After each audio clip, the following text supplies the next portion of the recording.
Good morning. Welcome, OPA race fans, to day 2 of the 2023 Englewood Beach Waterfest, home of the Offshore Powerboat Association's World Championship, sponsored by North Myrtle Beach RV Resort and Steph's Fabrication Specialist. I'm Brian Baldry, along with the voice of OPA Racing, Brad Harrington. Brad, it was a wild day of racing yesterday, but much calmer conditions today. Tell us about what we've got in store for today. Well, today's a lot better race conditions, that's for sure, Brian. As you look out here today, we had to call the race. We had to cancel the last 2 races yesterday because of the adverse conditions. We had a safety protocol that stepped in and said, we just can't do this safely. So we had to pull those last 2 races, unfortunately. But today, it's a much better day. There's not a cloud in the sky today. We've got a very slight breeze out of the northwest, and we're looking for it. Actually, they say, I know that you didn't believe the forecast as of yesterday because it did turn out different than what they forecasted, but they're calling for the seas to lay down even more later on today. Yeah, and it looks really calm out here right now. I don't know how that's going to affect some of the racers and things like that. I don't know if, these guys sometimes are looking for a little bit of chop in here, but man, it's beautiful out here today. Yeah, way better. So some of those guys, they were coming up to us today. You just heard that. Some of these guys are like, oh, it's going to be so flat, man. We need a little bit of chop. I'm like, hey, beggars can't be choosers, guys. Yeah. I mean, it was rough. Unfortunately, we had some guys get hurt yesterday. A couple guys have injured their backs. They're taking such hard hits, and we had one that we thought I had heard that he had a broken leg, J.D. Vines, but it was not.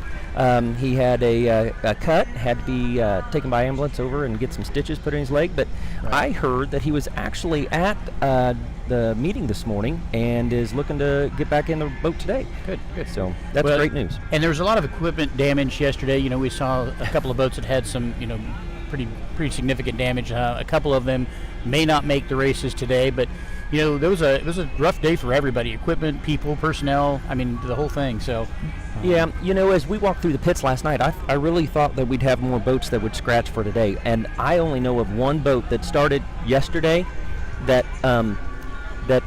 is scratched for today. And that is the Red Rum boat with Anthony Cruz and Robert Barnowski. Barnchetti, I'm sorry about that. Yeah, go ahead, I'm sorry. They loaned that boat or leased that boat for the weekend and had some transom problems with it. And unfortunately, that's the one I do know. I had that for a while, and it's been around the block a couple of times. So they're going to take it back and repair it the correct way, and they didn't want to damage somebody else's boat anymore. Right. Yeah, doing the right thing there for sure. But there was a lot of guys fixing stuff last night, wasn't there? There was fiberglass out in the pits. Everybody was tightening everything up, just going through everything. We were saying how it'll knock anything loose, when it's that rough. And we were seeing 2s and 3s out here. And I'm from Kansas, so I'm never one to judge the size. I don't like to do that. I leave that for these Florida guys. You tell me how big it is. And so we were calling it 2s and 3s, and they said on the back stretch there was 6 and 8s. Yeah. And you and I could see that. We were looking through the binoculars and here on the monitor here in the booth, and those guys would fall down in those troughs, and they'd either go out of sight completely or you could just see their helmets. Right. And there was some big water out there. They would almost fall off a plane on that back stretch after the dog leg. Yeah, they'd come down into that trough, and it almost looked like they'd stop. And then a lot of those guys were saying they basically were, trying to have to power back up the backside of that, and really were scrubbing speed. And I don't know of anybody that broke out yesterday, but I don't know that officially. So it would have been difficult. I'll agree with that. I didn't hear of anybody breaking out. I did hear some guys say, I've never really had to climb a hill with my boat, but I did yesterday. Yep. And so some of those guys stood them straight up and came down on the transom so hard. Everybody is saying today how they're sore and they're bruised, and but for the most part, everybody's getting back out there. Yep. Like we said, I believe we had Nick Busey. Sorry, I want to make that correct. Owen's still in the boat, but Dalton is going to get in there and replace Nick. He hurt his back yesterday. So we're getting ready to go live here with the first race. We've got the American flag boat out here in front. We're going to do the national anthem, and we've got the courses set. We've got the choppers in the air. It looks like all the safety assets and boats are on the corners. We shouldn't have a problem today with the turn buoys. I do see from up here, it looks like turn 5 is kind of out of place, or where I would expect it to be. It's about where it was, maybe, you think? Yeah, it's about where it was. I think yesterday it drifted a little to south of where it's sitting right now. Okay. I think that's maybe where it started the day. Okay, yep. And you can see the boats that are in there on the screen now. Those are the 7 boats, and they're just sitting there. Yesterday they were rocking and rolling all over the place, but you can see that the conditions have really calmed down for today. Yeah, and there were some guys that were talking about just sitting around in the milling circle going, oh my gosh, it's so, we're standing it up on the end of the milling circle and not going to have that problem today for sure. So in Class 7, I'll give you the finishing order that I have. This would be unofficial, but I have the unofficial finishings from yesterday in Class 7. I have as Punisher winning, and then Goofing Around took second. Shocker actually ended up with third. Why would Team Progression? I thought Team Progression won. I don't think that's... No, I'm sorry. I'm reading it out of it's the line up there. So let me start that again. So Team Progression actually won. Then what we have, Red Rum would have finished second. Then it would have gone to Statement 759. Then it would go to Punisher. Then it would go to Jackhammer. Then after that we go to Proven Marine. After that we have Shocker and the other statement, and then Bad Habit. Yep. Okay. Sorry, it's not quite the lineup that they have here on the sheet, so you got to decipher that a little bit. Sorry about that, everybody at home. So, what do you think, Brian? Beautiful day out here. Yep, we've got race boats, some additional Class 7 boats coming out on the course right now. Beautiful, beautiful day here at the 2023 Englewood Beach Waterfest. Yeah, and today, better conditions, like we said, all the way around. So we're looking to get some drone footage up for you today. It was just way too windy yesterday for the drone. So we'll get some drone footage, amazing drone footage that part of our crew is known for. Be right on the top. Hopefully we'll be right on top of turn 1 to see how everything shakes out there. Yeah, we had to ground the drone yesterday, obviously, because of the wind conditions. We did see somebody else fly a drone for about 10 seconds and then realized that it was not going to be worth it. So yeah, and I think he had to actually land it in a different location than where it took off. So, and they try to fight themselves to come back to their home, right? Yeah. So good thing he didn't lose that in the water. Yep. Yep. I don't see the big turn boat that was out there on turn 5 yesterday. Bless their heart, that boat was really taking a beating yesterday, and I completely understand where they wouldn't want to come back today. I talked to some of the safety crew with the OPA that were on some of these boats yesterday, some of the center consoles, and to stay in place, they were taking waves over the bow and keeping everything, into the seas. It was difficult for them, they said. Yeah, and when we were talking about canceling the races, it was, for some safety issues and things like that, the real major concern, and correct me if I'm wrong, but was actually if somebody were to get hurt, getting them out of the boat into the safety asset to get them back to shore quickly.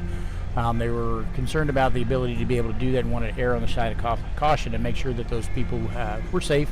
Not only the racers, but the safety personnel as well, and be able to transfer people as needed in a safe fashion. So right, if you can't get them out of their boat and onto the safety boat, safely, without injury even more, then you can't do it. So yeah, and when a team wins their race, they typically go to the start-finish boat and pick up their checkered flag at that. But it was so bad yesterday, they couldn't even do that, so they'd come back to the pits and get their flags then. So Right. So a little bit different today. There is no parade lap today. They're going to forego that and try to get these races in as quick as possible. So we don't go too far in the afternoon. Have we heard whether or not we're going to try to make up the races from yesterday? Do we know that yet for sure? No, we are not. It just logistics didn't really work out. A lot of those boats would have to refuel, and to get back out of the water, over to refuel, just didn't work out. So they are not doing that today. Okay. Of course, we'll bring everybody up to speed too. We're planning on having this first race start here any moment. That was due at 10:30. It'll probably be pushed back till about 10:45 or so. We still have the boats out there getting ready to go. And so it was scheduled to have a race today. The first race at 10:30, second race at 11:30, third race at 1:15, fourth race at 2:15, and the fifth and final race at about 3:15 today. And these are all local Florida time. Yeah. If you're watching this back home, Eastern Standard Time. Yeah. And you got to figure in on time, behind time, and offshore time. And offshore time. That's right. So with that, I'm sure it's completely clear.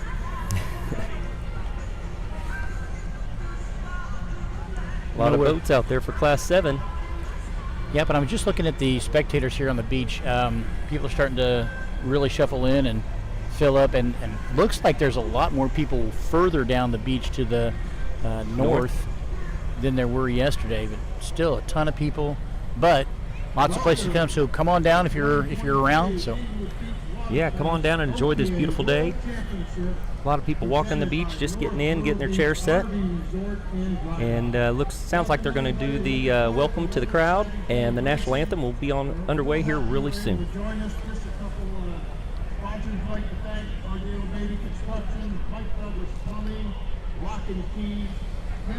They're going to run through their local sponsors, Brian, so we can keep everybody informed. Hopefully we're all live and everybody to jump on here and get ready for this first race. You don't want to miss out on our family conservation center, the tent or the butterfly garden. So make sure to get all the way around and visit I just definitely don't want to talk over the national anthem. Absolutely. Try to pay attention to what's going on with that in our other ear. See the volunteers down here. Here we go, national anthem.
All right, you hear the crowd roar there as they take Old Glory up the beach.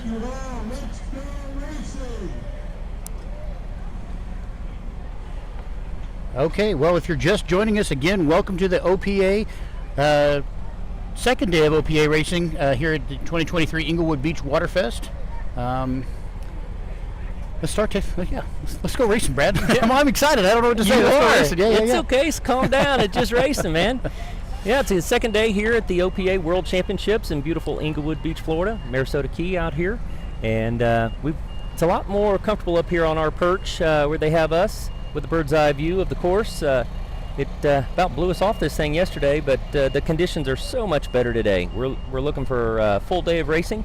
As we were giving everybody a heads up earlier, we had to scratch the last two races yesterday because of the adverse conditions. and for the sake of safety.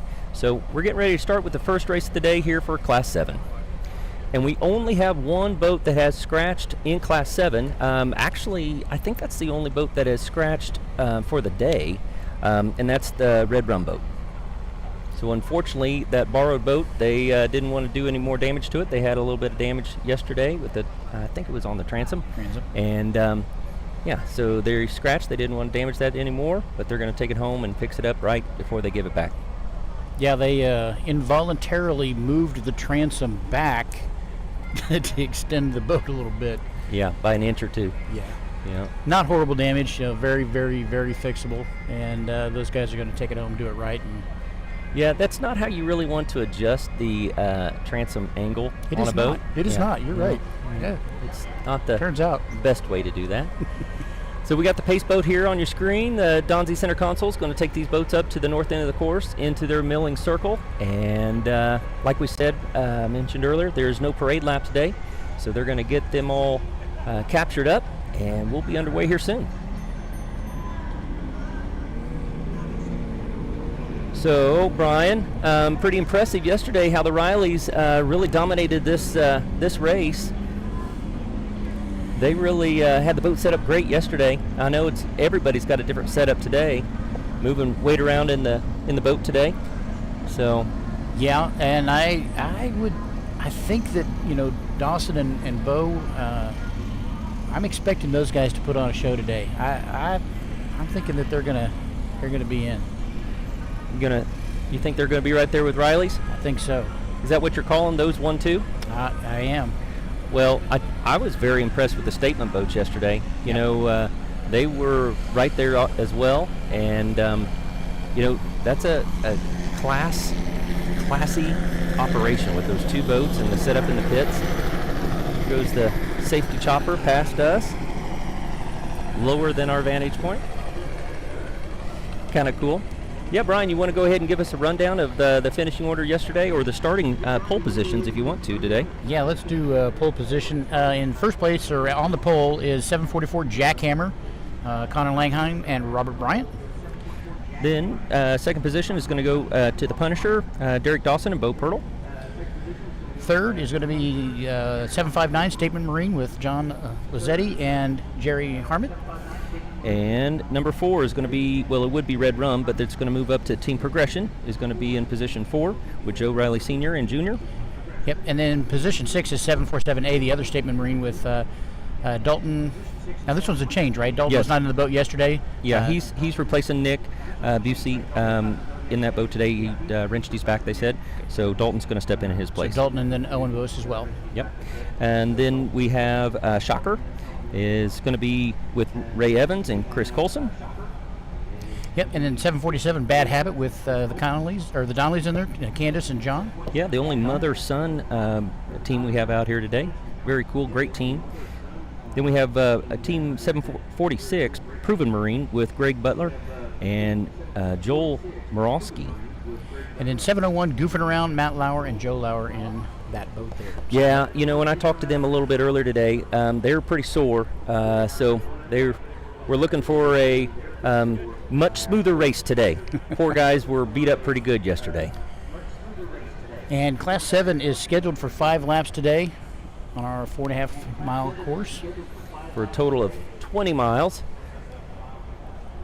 So the start's very important in this class, as you well know, Brian. They're limited to 60 miles an hour bracketed speed. Most of our dedicated viewers at home know these things, but for the viewers that are just jumping on, we'll give you a heads up. So Class 7 is limited to the 60 miles an hour, and the way that they'll do that is they'll download their GPS data after the race is over. So what we see is an unofficial finish, but we'll give you that finish as best we can. All these holes are anywhere from 20 to 22 feet in length with a single outboard, max of 300 horse. All of these must have hydraulic steering or dual cable setup, and usually they race about 20 to 24 miles in a race. It looks like the safety helicopter's down over the milling circle. These guys are jockeying around to get in their spots, and we'll be racing here pretty soon. I'm getting excited, Brian. Me too. Yeah, we don't have to worry about clouds today. Not a cloudless. Well, there's a couple up there on the north, very small clouds, but thank goodness the beach guy got us some shade here today for us and the camera crew. Thank you to the beach guy for that shade for both us and our camera team. Oh, they're listening. Yeah, they're waving to us down there. Thank you guys. Sure do appreciate it. Although it would be nice to go home to Kansas with a suntan, so I may have to step out a little bit. Okay, they're bringing them up on plane, folks. Everybody out here on the beach, keep your eyes to the north end of the course. I can see the pace boat under yellow flag right now. Still yellow. They're getting them lined up. They actually look really good lined up right now, Brad. They do. That is a great lineup. Still yellow. Still yellow. Probably going to bring them down here a little bit closer to our vantage point.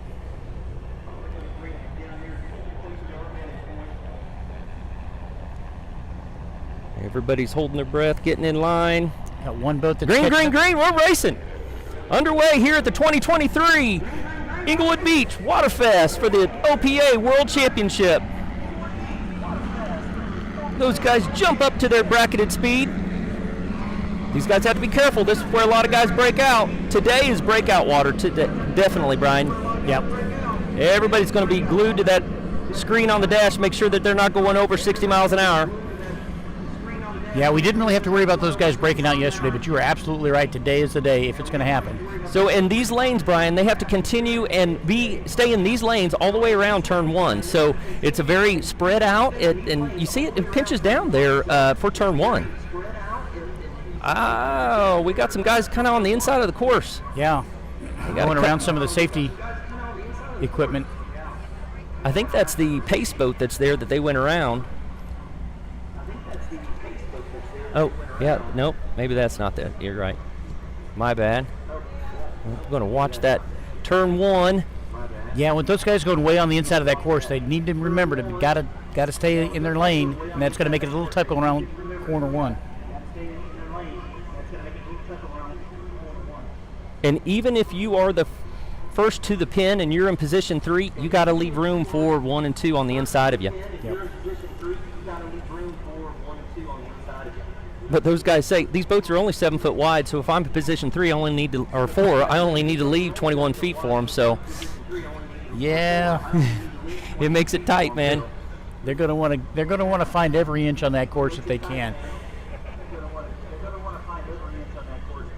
You know, when you get into these bracketed races, you know, you're not really going to win in the straightaways. You're going to win in the turns and have that mentality of how do I get that course as short as possible. You know, you're right, and they want the acceleration to get back up to their bracketed speed as fast as they can, or turn as close to that bracketed speed as they can. It looked like Punisher was the first to that pin. As they're coming back towards the dog leg, they're coming right at us at our vantage point here in the booth, and a couple of those boats went way wide out there. Got to come back into that yellow buoy on the backside. Yeah. So this front stretch is a long straightaway, but on the back they've got this dog leg, brings them right back in. Yep. That is Derek Dawson and Bo Pirtle in the Punisher boat. And Statement, I think that's 7:59 in second place, with Progression in third, Goofing Around in fourth, Jackhammer in fifth. The other Statement boat, then that is what, Bad Habit.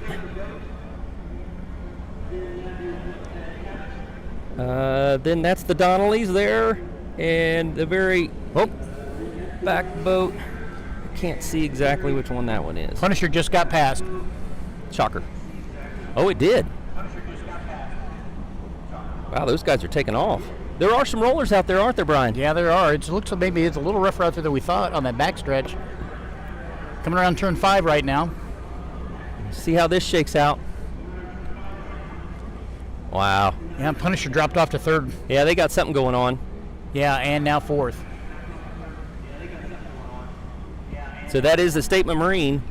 That's number 759 that's out in the lead, with the Rileys right behind them in second. But now Punisher's coming back up in third place. Yeah, they're right next to Goofing Around. Whatever that little hiccup Fighting was, for they're third. coming back. Getting a lot of feedback in our headsets. If we can have our control help, the local feed is coming back in here. We got that under control yesterday. Coming past here, this would be the first lap.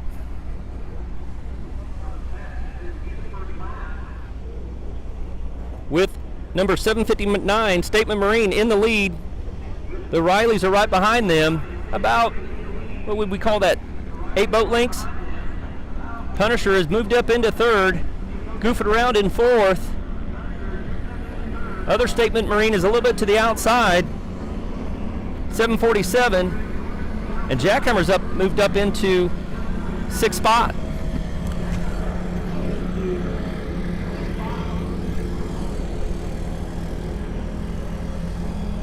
That's Legend Marine in 7th.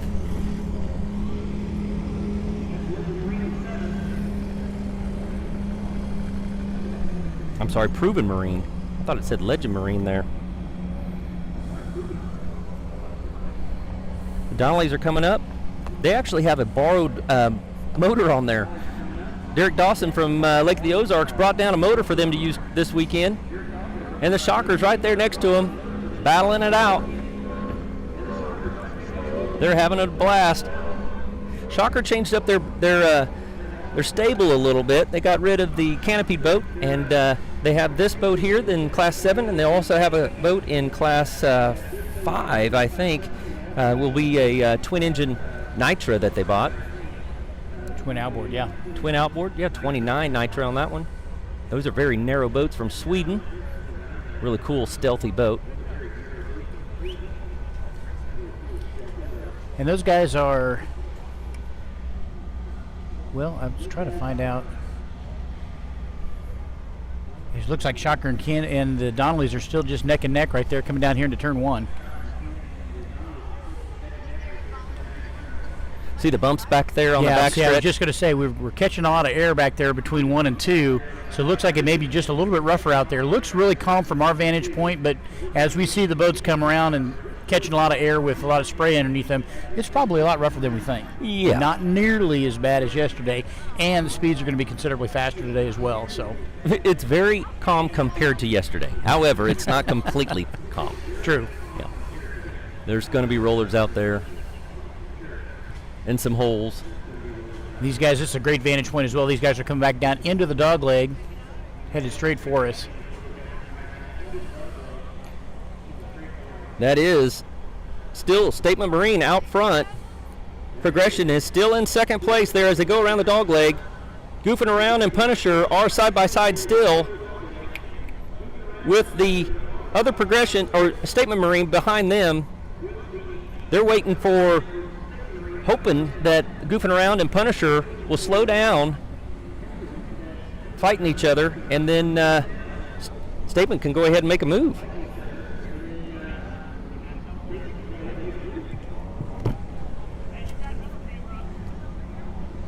You know, oh, there's some big jumps back there on that back stretch, Brian. Some of these boats, though, they're getting into some confused water. When they get racing that close, you got 3 that you could throw a towel over going into turn 5. Statement Marine's made its way around. Progression taking a flyer going around turn 5. And the other Statement Marine's going to try to sneak in there and go around that pin. Yep, they're trying to take the inside, and they did. Pushing the Punisher on the outside. Oh, they got a little bit out of shape there, got in some spray. Fell off just a little bit. They're just setting those guys up, though. Trying to get around them here. We'll watch these two corners here. Turns 6 and 7.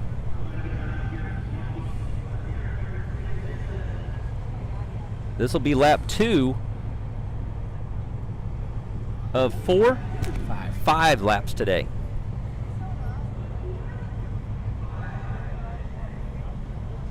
Gosh, and that battle for second and third right now. They're duking it out, ain't they? Yeah, they are.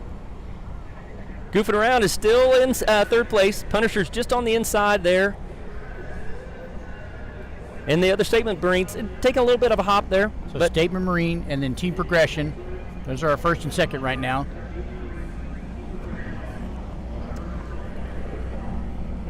Statement Marine 759 is in first place. Team Progression in second. Goofing Around in third. Punisher in fourth. The other Statement Marine 747 would be in fifth. Sixth will be Jackhammer. Seventh,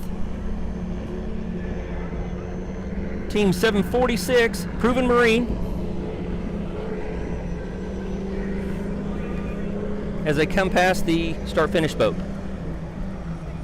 You know, that big yacht was rocking and rolling yesterday. Not quite as bad as some of the turn boats, but you can see it's still moving around a little bit. So there's some rollers out there, Brian. Yep. We want to keep an eye on that south end of the course.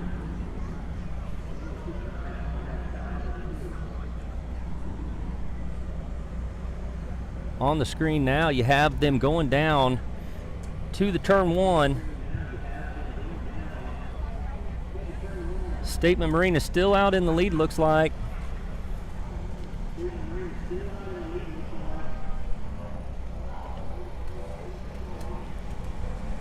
Yeah, and it looks like those, you know, it's kind of hard to tell because you come around that first turn there, and the last time they were around there, it was a lot of jumps and a lot of wake, but it looks like it's calmed down a little bit maybe. Well, just as I say that. I was going to say, it didn't come down that much. Just as I say what are you that, talking yeah, about? just as I say that, you know. What they were dealing with that first lap was just boat wakes. So now you've got the steady water here. You know, yesterday they said that there was just no rhythm. It was just confusion. And there was big water. You couldn't get in a groove. The only place that you could kind of get in a groove and get in a rhythm is this front stretch where we could see them. Yeah. And then they said on the back, though, it was brutal. And then every so often there'd be those sets of just the monster waves. Some of those guys, like we said, they were saying that they were 6 and 8s out there. Yeah, and that's just, you know, with these boats not being any longer than they are, it really makes that tough separation between wake. Great drone footage we got there for you folks, right over the top of the action. Going into the dog leg on the back side of the course. You can see that great corner there. And you can really see how those guys are coming around that dog leg. Oh, big air right there. That's the other Statement Marine. Yep. Now you can really see how choppy it is in that area of the course. Right there, and they're right neck and neck trying to overtake Punisher. Looks like they will get around Punisher going back towards turn 5. Bo and Derek may have a guardian issue or something. They're usually don't fall off like that, and then you'll see that they'll get right back up to speed. That's some great footage right there. Wow, there's some big air right there from. Yeah, there's big rollers back there on that back side. Those Rileys really like to air out that progression. It's a beautiful boat. They take wonderful care of it, but they're not afraid to air that thing out and stretch its legs, that's for sure. So the running order is about the same, at least in the, well, not. No. Yep. You have We've second got a battle place for there. Second place right now. We do. I didn't see that one because of how close they were. That is the race right now. We've got that on our camera here. That's the race. That's Goofing Around, duking it out with Progression. And I think Goofing Around's got them right. Coming around the outside. I think they're. Oh, well, no. I thought they had them there for a second, but they don't. And moved into fourth place is the other Statement entry. Well, they're neck and neck with Team Punisher, though. Yeah, I was going to say, that's height there, too.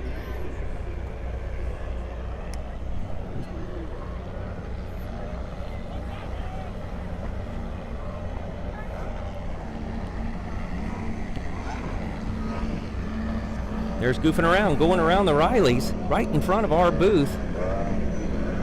You know they're both watching their bracketed speed. Yeah, so there's a race for second place and a race for third place right now. Side by side, it's all on how they set up go into the corners. We got a race going on here too. Yeah.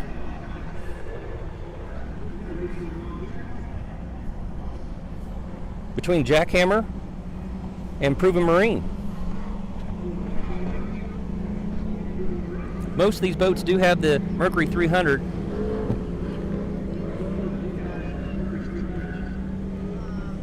These guys are neck and neck right through here. Whenever somebody passes somebody in a bracketed class on the straightaway, you always got to wonder what's going on, So they definitely will download all the data.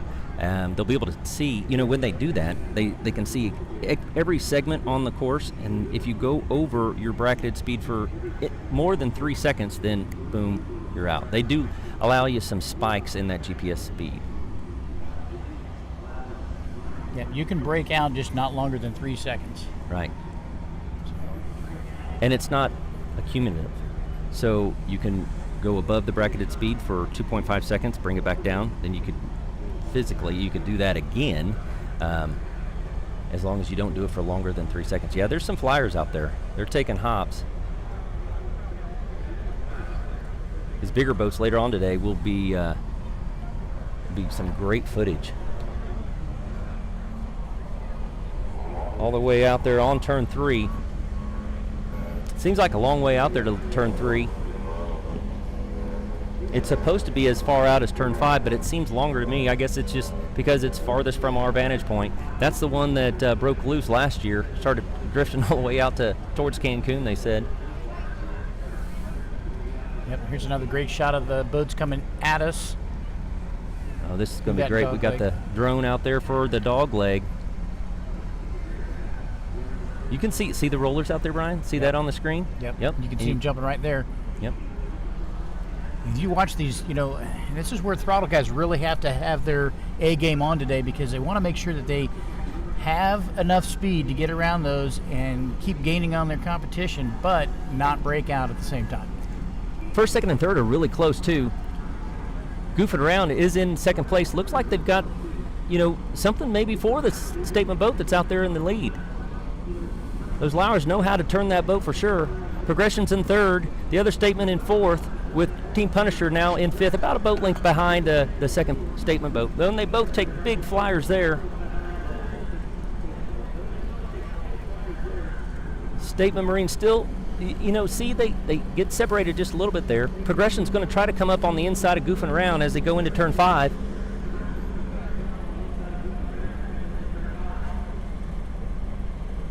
Man, that statement's set up well. It is. And that's 7:59, right? With John and Jerry? Yep.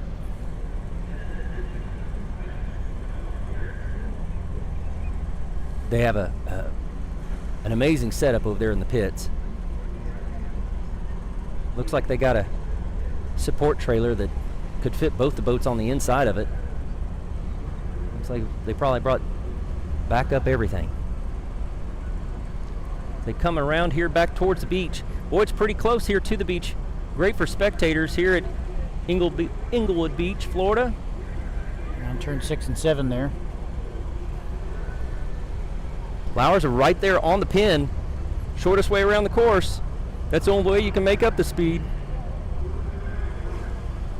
And they try to get into good, clean water.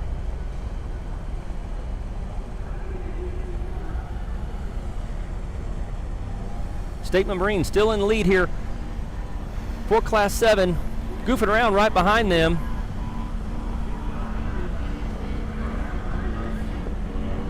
I can hear those outboards screaming from here. Progression in third.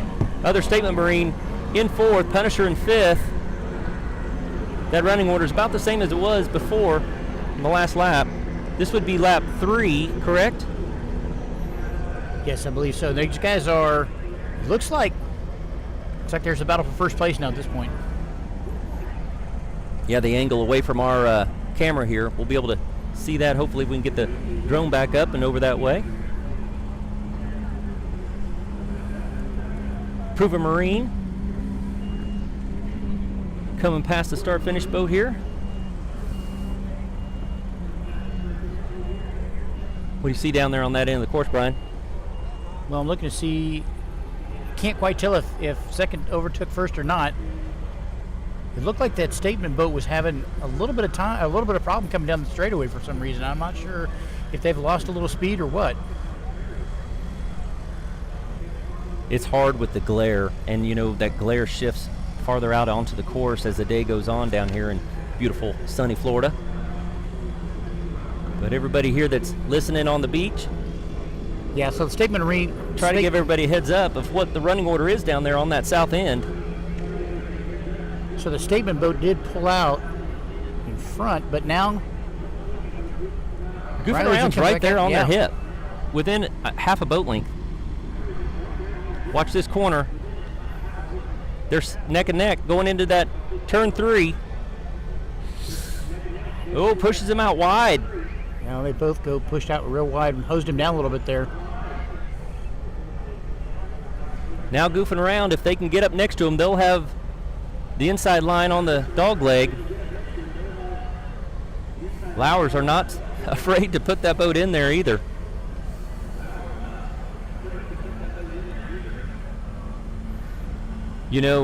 This Class 7, there's a lot of teams that consider themselves really, really good friends, and we dedicate this whole season with OPA to one of the racers that were in Class 7, James Jaronczyk, very good friend to all the other team members and the broadcast team and the team here at OPA. Dedicate the season to him, and he would be right there in the mix as well. Absolutely, absolutely. So they're side by side battling it out for first place. Oh, I think we've got a lead change. Goofing around and Statement Marine. There's some flyers back there. Lowers have a good setup though. See how they're not taking as much of a air or flyers, keeping that forward momentum as much as possible.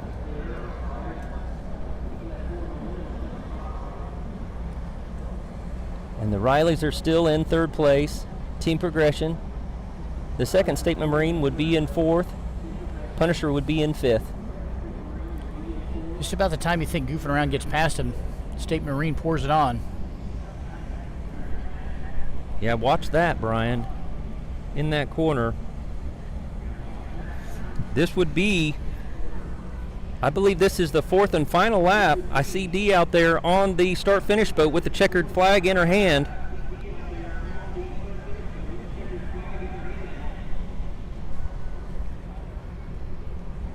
And this boat coming past, I believe that's the Donnellys, isn't it? Donnellys, yep. With the leaders right behind them. Side by side, look at this. Coming down to the finish, folks. It is right there next to each Looks other. like the Statement is out in front by just by a nose. They might even be able to hear us in the boat. Those I guys, think Goofing Around's got him. they can't break out, racing each other as best they can. I do see a look at checkered that. flag. Wow. Looks like Goofing Around did get past. We gotta Passed on the to take the win. Third place will go to Progressions. The other Statement Marine in fourth, and Punisher in fifth. Wow, the Lowers pulled it out there at the very end. Yeah, they did. And I'm telling you what, that's probably the best finish we've seen in Class 7 all year. That's what this is all about. I can't believe it. It was a half a boat length. Well, congratulations to Goofing Around taking the win here on the second day of racing at the OPA World Championship here in beautiful Englewood Beach, Florida. Wow. Congratulations to them. Those guys did a great job. And like I said, that's probably the best finish we've seen in Class 7 with a neck and neck for first and neck and neck for second. Proven Marine just come through the finish line there. That's what boat racing is all about, buddy. Yeah, it is. I can't believe you're that calm about it. That was awesome, man. So that's why These we guys do are the having a good bracketed time. speed. Yeah. We do the bracketed speed for them to be able to race neck and neck like that. That is so exciting when they're out there in the boat. I mean, right next to another one, you're looking over at them. They could almost go over and turn off their GPS for them. I see both Now, I haven't boats. seen any in this race, but when they race that close, sometimes the other boats give each other some hand signals. Yeah. Friendly hand signals. Oh, of you course. think they are friendly, huh? Well, Wow. Statement looks like they're going to go over there and try to get the flag. I don't know. yeah. Depends what point you call the race. It's up to Dee, I think, out there is who she's going to hand it to. We'll see. Everybody's watching over here on shore, D. Who you going to hand it to? From our vantage point, it looked like goofing around, but ours is unofficial.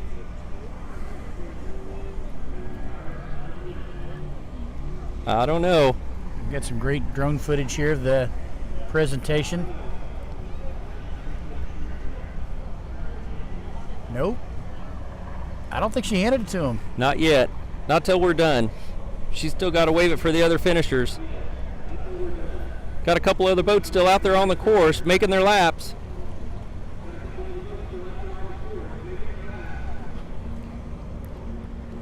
Here comes number 714, Team Shocker, rounding out their day here at the Englewood Beach Waterfest. And going into turn 5, no, through turn 5 into turn 6 is, that's the jackhammer boat. Yep. And the Donnellys there have just gone around the dog leg on the backside of the course. Headed towards turn 5, yep. Man, that's a great race. Great class. And so many awesome. boats are in that class. Awesome. It makes it exciting. Yeah. Makes you want to get out there, doesn't it? You know, yesterday you and I were saying, That's a great shot of progression right there on our team. Yeah. On our drone footage. The Rileys came all the way down from Long Island, giving us a thumbs up to the drone. 747 Statement Marine. Statement Marine guys. Great shot there, waving.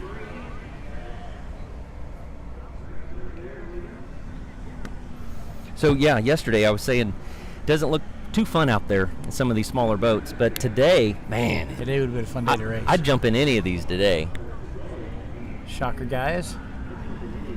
On the program, yep. That would be a new boat to them. This would be really the second race, I guess, for that boat. With them in there. With them in there, yeah. And their old boat, the canopied Phantom, is here, and that's going to be raced as Team Allied Construction. Offshore racing with Jake Nix and Mark Fernandez. We've got the Donnellys coming around turn 6 into turn 7 here, and that will finish up Class 7 racing. You know, that was one of the teams we were worried about. Candace and Johnny. Johnny Donnelly took a hard hit yesterday, and his back really was bothering him yesterday. Pretty sore, yeah. Yeah, and she was worried to the point where she said, "Hey, do you want me to get safety over here to get you out of the boat, or can we make it back to the pits?" And he said, "No, I think I can make it back to the pits." So that was a good thing that he was able to get back, get stretched out, and they actually have a sponsor here at this race that is a chiropractor. Oh, and nice. I said, "Well, did he work on you and adjust you a little bit?" Nope, he wouldn't do it here. He said he wanted to wait and see if it was a bigger injury or something before he put his hands on me. So here you have Donnelly's coming across the start-finish line right now, getting the checkered flag. Candace and Johnny Donnelly finishing out the race, Class 7, here at the 2023 Englewood Beach Waterfest for the OPA World Championships. That's going to finish up our day. And out there at the start-finish boat, we do have a flag presentation unofficially going to Goofing Around with Matt and Joe Lar. It's great to see.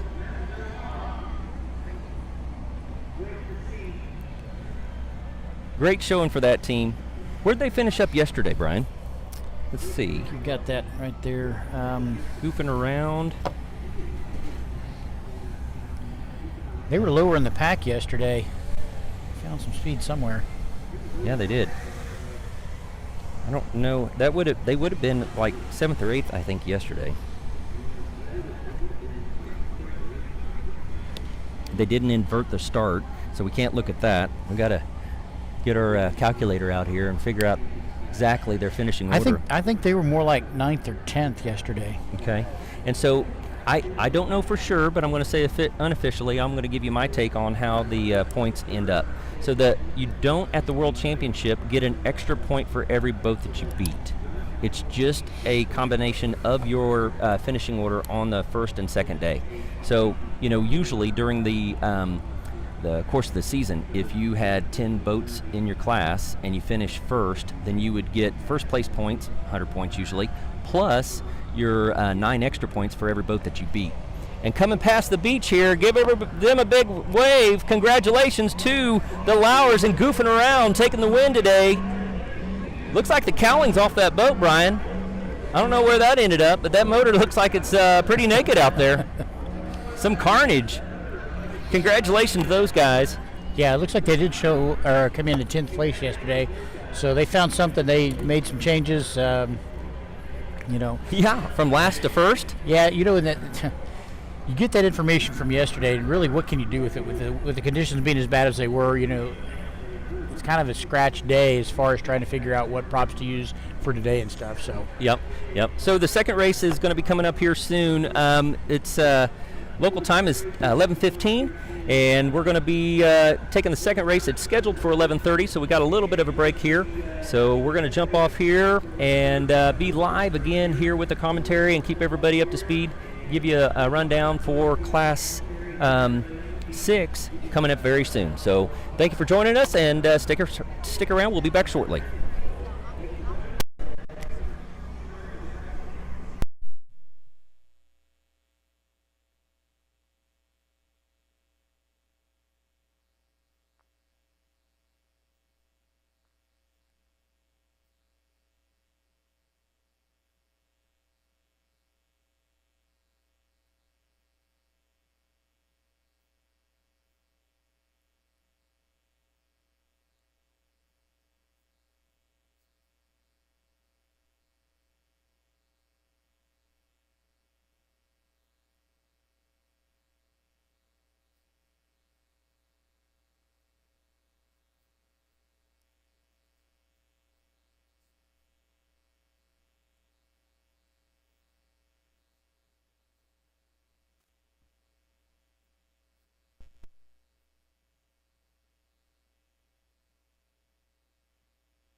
All right, Brian, it looks like we're getting ready for the second race of the day here at the OPA World Championships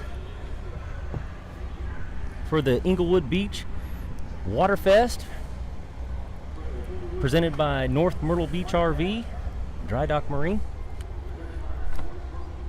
as a sponsor here today. And live from the Steph's Fabrication Specialist broadcast booth, I'm Brian Baldry with Brad Harrington. We've got Class 6 boats out on the course right now down on the milling circle. We've got finishing positions from where they were yesterday. And I think we've got the lineup as well for what they're going to be in today. Yeah, so yesterday, Moderation took the first place. Great setup on that boat. That boat is called Moderation, and it's actually a Modern Marine is the manufacturer of that boat. I've never seen another one, and was talking to Jason about that. I said, well, what's that? He goes, yeah, I don't know. Haven't seen very many of those as well. And he's been around for a long time. Yeah, so they took first place yesterday, and then MDG Motorsports took second. Okay. In third was Monty Monster. Fourth was Logan's Heroes. Fifth was the new team, Dirty Martini. Sixth was Synergy. Seventh was the Ultimate Boat Racing Experience, a Bat Boat. Yeah. And then eighth would have been Team Horizon with the chairman of Offshore. Yeah. So Ray Martino, and he's got Aiden Roberts in there with him this race. So they've actually got them already up there, Brian. It looks like they brought them out of the milling circle. They're going to bring them down the beach and get us started for the second race of the day. Looks like we've got a yellow flag. We're going to be doing 7 laps in Class 6 for a total of 28 miles. Yep, they've got them on plane and got them lined up right now. Still yellow, still yellow. Class 6 is limited to 70 miles an hour. We've got the safety chopper coming down here. We've got a great shot of them coming through down the front straightaway here. Looks like they've got them all lined up evenly. Still yellow. Still yellow. Donzi Center Consoles bringing them past our VIP area here at the Englewood Beach Waterfest. Still yellow. Green, green, green. We're racing. Second race of the day today. Here for the OPA World Championships. MDG Offshore and Moderation are side by side. Looks like Moderation has jumped out to the lead just a little bit. Synergy's right there in the mix too. Listen to that roar as they go by. Rob Goodwin's on the outside in the Rundell 1 design. So you can see there's 5 boats that are all basically side by side. A couple of the other boats have dropped back just a little bit as they go into turn 1 down there on the south end of our course, kind of getting into the glare. We're going to try to watch who comes around in first place. You know, Moderation had a problem last year in that turn.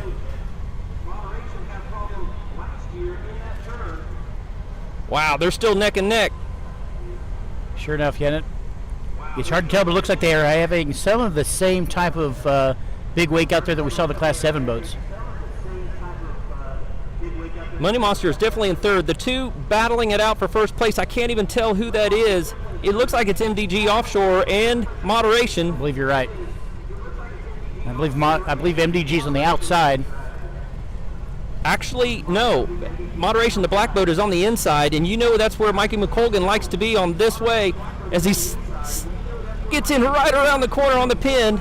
Now he'll be on the outside as they come into the dog leg. They're side by side, getting a little bit of spray back there for Moderation.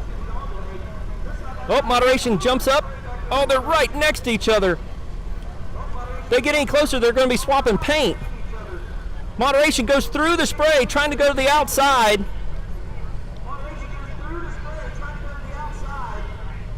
MDG Offshore has the command in going into this corner. And they've got a lead by about a boat and a half over Moderation. We did have one boat that came out of turn 2 and went really wide and slowed down. The safety helicopter went and checked on them. They are okay and back under speed and back on the course. So MDG first, Moderation's in second, and that's the Ultimate Boat Racing is in third. Correct. Fourth would be Synergy with that Sensation. We talked to those guys yesterday out of Lake St. Clair, Michigan. Money Monster would then be in fifth. And looks like that's Dirty Martini in sixth. You know, we were talking about that. We were wondering why they called it Dirty Martini, and we got to see in the pits why they call it that. You want to give out that secret? Well, it is dirty in reference to cleaning. I was trying to correct you yesterday, saying that it may have been reference to the drink, and I was incorrect. They were throwing leaves out of the boat at us yesterday as we were questioning that. Those guys are definitely having a good time, though. So, coming around turn 7, you do have Mikey McColgan, Jason Gravatas in MDG Offshore in the lead, followed by Moderation in second, with Michael Lang and Johnny Saris. You know, Brad, I don't think I saw Logan's Heroes make the start. Oh, you're right. Oh, that's too bad. These guys are running their numbers. Like you said, it's even more critical in these classes here to make up as much time as you can in the corners. You don't want to go wide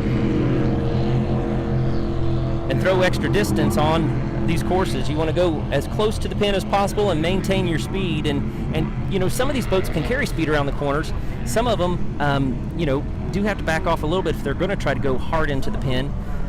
It's amazing, you know, how some of these guys just dig right in and will not come off that throttle at all going in the corner. Yeah, and you know, Ultimate Boat Racing is in third right now, and they really, I think they were running second or third yesterday when they had a serpentine belt break, and that's what threw them out of the race yesterday. Right. And Synergy there would be in fourth place, correct? Money Monster in fifth? Money Monster's in fifth.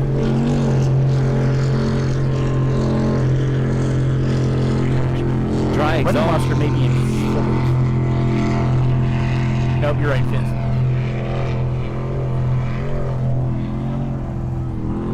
And Dirty Martini. I lost a third place boat in the glare down there. Yep. We've got a camera shot on the boats there going into turn 3.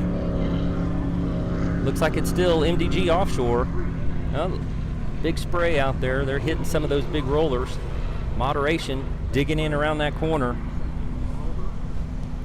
Got a great camera shot of them coming right down the course into the dogleg. What do you want to say? Right down the street, straight at us? It does look like that, though. They're coming straight at us at that point. Now watch how Mikey and Jason take this corner. Did you see them slow at all? Nope. That's trust in your equipment too. Jason does a great job. He's built that motor. He basically rebuilt that whole boat. You know, he came out to Kansas, like we've said before on the broadcast. Bought it really within about 45 minutes of back home, just outside of Kansas City, over towards Topeka, I think. Yeah, somewhere over He close bought to there. one, and his buddy bought the other one. There's a yellow one as well. So then Moderation would still be in second place with Michael Lang and Johnny Saris. You know, even though the conditions are a lot smoother than they were yesterday, it still can be anybody's race because you can still knock something loose. You can still have something that's not going to finish the race in the boat, the equipment, something could go wrong. Well, right. It's always going to be a race of attrition on any of these classes. Well, that's how boat racing is, too. And with you have a 2-race format like what we're doing here, you may have had something that you didn't quite get tight from yesterday that can work its way loose today. I don't know. I saw a lot of Loctite slinging around in the pits yesterday. Yeah, it was. Definitely. It's cool to see the ultimate boat racing experience up there, duking it out. And they're not very far behind second place. Yep. These guys are racing in memory of Chris Rendell, who started that company, the Ultimate Boat Racing Experience. Got a lot of people actually into racing. Yeah, actually the Synergy team that's out there in the Sensation boat, they got their start in a Rendell One design with Chris Rendell.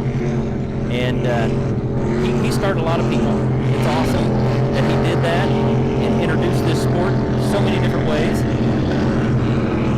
Hear the roar of the motors as they go past our spot here.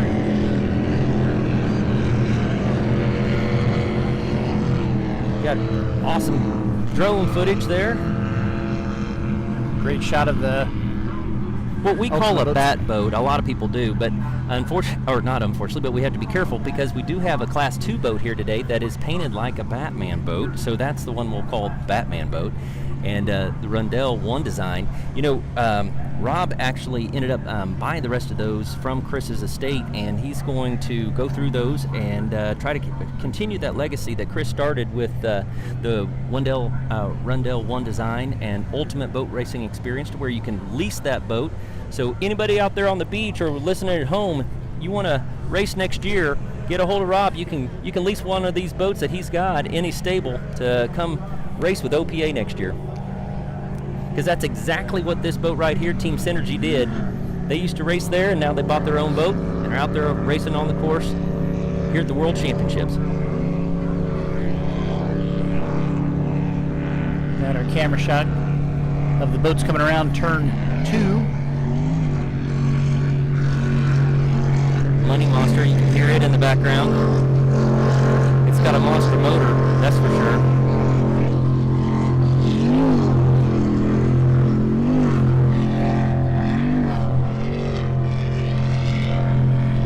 Yeah, and it looks like MDG is maybe even putting some distance on them at this point as they head here into the dogleg. With Michael McColgan and Jason Gravatas.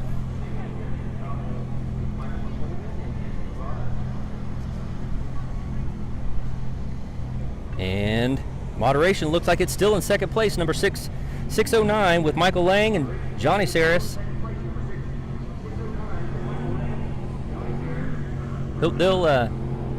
John's dad, Jason Saris, will be out racing later on in Saris Racing. And I believe he's actually going to be racing in Class 5 as well. That'll be in the next race. I was looking at that and counting the distance between first and second. There's about a 6-second lead between first and second place and about a 5-second between second and third. Yep. And MDG looks good coming into the corner in turn 5 here.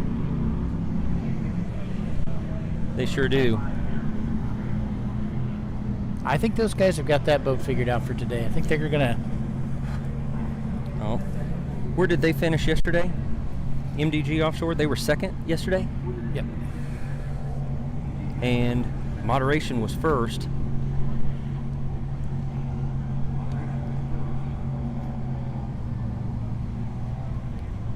We'll have to see how that points break down. You see they got a roller coming in here towards the beach as they make that turn on the north end of the course, coming right in the straightaway. There's some hops out there, not too much here on the beach. They were saying yesterday, Brian, that in here closer to the beach, they could get a rhythm. It was out there on the backside that it was such huge water. Today, it's just great racing. Perfect conditions for racing today. Yep, absolutely. Hear that motor go by. Jason builds those motors himself. Moderation has one of those Jason Saris motors in there. Yep. Now there's about a 7-second lead between first and second place here. On the screen right now on the backstretch going through turn 5. I believe that's Synergy that just went around Team Horizon. Now there's about a 4-second difference between second and third, so the Ultimate Boat Racing Experience may be catching up on Moderation. What lap we on, Brian? That's over there on your side of the broadcast desk. Wait. think that would be the third lap. Yeah, I believe so. We get excited and watching the boats and calling positions. It's hard sometimes for us to track those laps like we really need to. On the north end of the course, that is Synergy, I believe, coming around the turn 7 buoy. You know, we went over and talked to those guys yesterday in the pits after the race. That's a really nice sensation. It's the only sensation I see out here racing. Straight bottom. I think they were at Lake of the Ozarks, weren't they? Didn't we see that boat there? I think we did. Yep. Really clean boat. I don't think there's any room on that boat for another sticker. No, there's not. Got a lot of support. I don't have a list of their sponsors, but they do have a lot of help and support. Lots of stickers on that boat. That's I only know one other boat that may have more stickers. Money Monster there on your screen. Carrera, kind of a high hull sides there. They got 3 guys in the boat there with them today.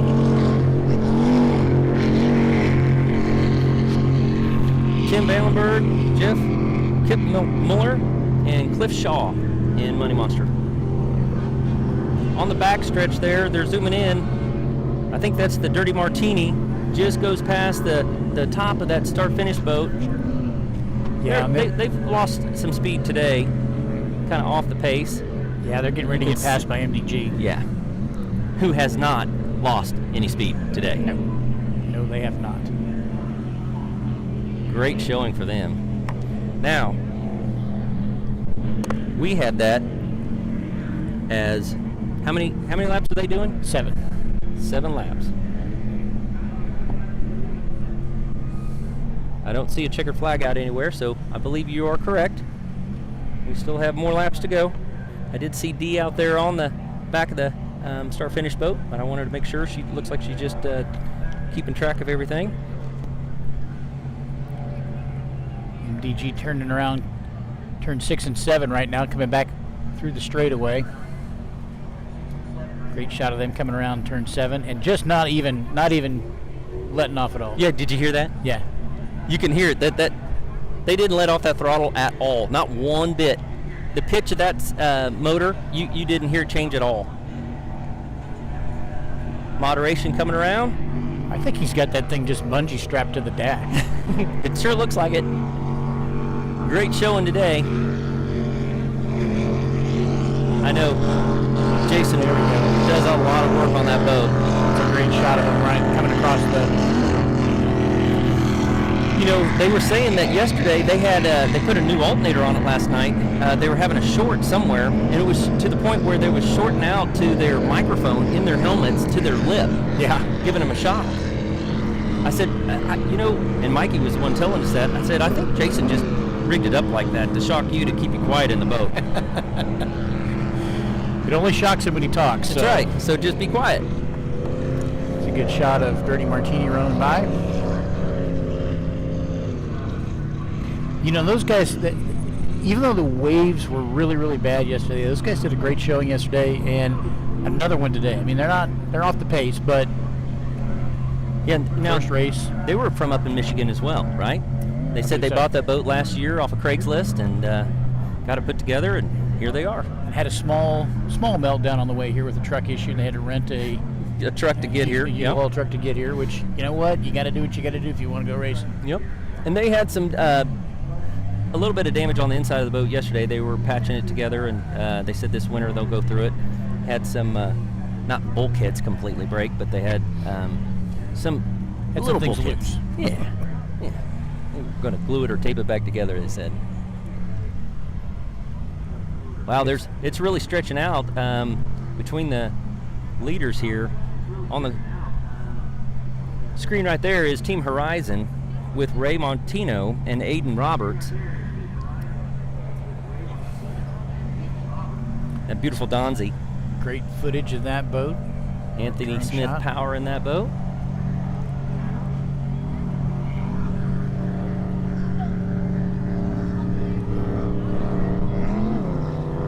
Wow, that's an awesome shot there. Yeah, leader's coming through the dog leg right now, MDG. There's going to back up a little bit here and show you Moderation going around the corner. Yeah, I see those taking a hop there. Yeah. But still, it doesn't really, change their momentum. So it's not devastating like it was yesterday. There's a shot of Money Monster coming down the front straightaway in front of the start-finish boat. Oh, yeah.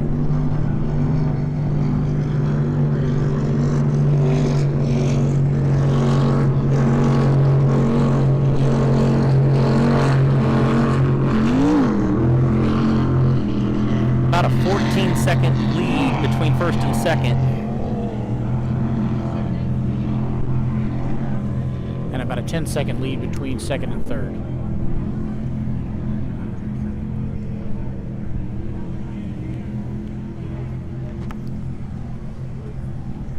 Well, is this how you thought it would shake out here?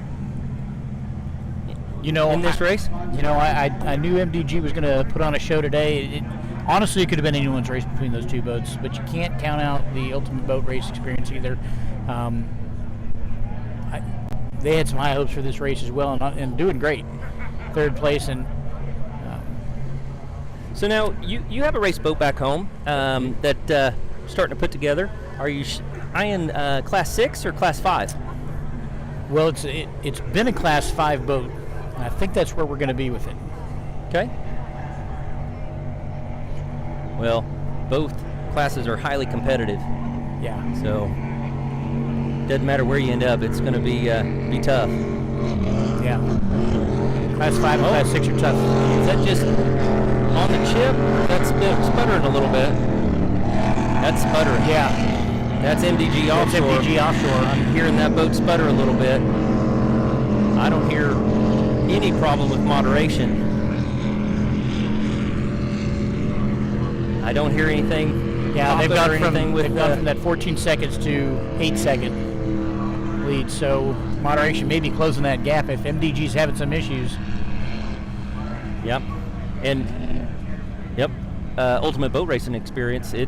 Nothing's popping or cracking with it. It's sounding nice and fresh. Robbie Goodwin in that boat last night said that he hasn't been in one of those boats in these type of conditions in a long time. So in the rough conditions, in right? the rough conditions from yesterday, yeah. So for him to be out here in third place, I think that's a pretty good showing for him since those boats haven't been in the water for a while. Yep. How many did he end up with? He ended up with like 5 of them, I think, right? Yeah, 5 or 6. I don't know. I saw him load them on the trailers, but I didn't get a boat count for him. Team Horizon going past the start-finish boat. And right behind them, then on the backstretch, you saw just a glimpse of Money Monster. Now into the glare, going around turn 3. Still looks like it's MDG offshore. Has a unique side profile, that boat. How that gunnel kind of dips down before it goes up to the engine hatch. Very shallow sides on that boat. Opposite of Money Monster with the high hull sides. And the difference is MDG offshore, they're sitting down and Money Monster standing up. Great shot. Yep. Great shot of MDG as they come through the dogleg here. So get moderation through the dogleg. We'll get a speed here as far as how distance. Yeah, that moderation boat, I mean, the setup on it is great. It really is. And, the Saris boys up there, New York, they really know how to set up those boats. They've got their own Saris Marine up there, build motors and take care of a lot of classic older boats. Yeah, and it looks like MDG has widened that gap. So whatever we heard coming down the straightaway, they cleared that out of there apparently and started to put some more distance between them and moderation. It may have been the rev limiter. It didn't sound like it, but it may have been. I know that Jason was talking. I think it was at Eastlake. He was saying that he was having trouble, either carburetor problems or something, and they changed up the carb setup and the intake setup, so that I think he had a tunnel ram on there at one time. I don't believe he still has that on there. Well, and when we were talking to him in the pits with MDG, they were changing an alternator that went bad yesterday in the race. It was voltage regulator that was having a problem, so when you start making changes like that, anything can happen. Maybe you didn't get something tight, but I don't think that's the case right now. They are coming down the straightaway here and looking great. Which I believe is lap 5 of 7 today, correct? Yep. Yes, sir. Dee doesn't have a checkered flag in her hand yet, so.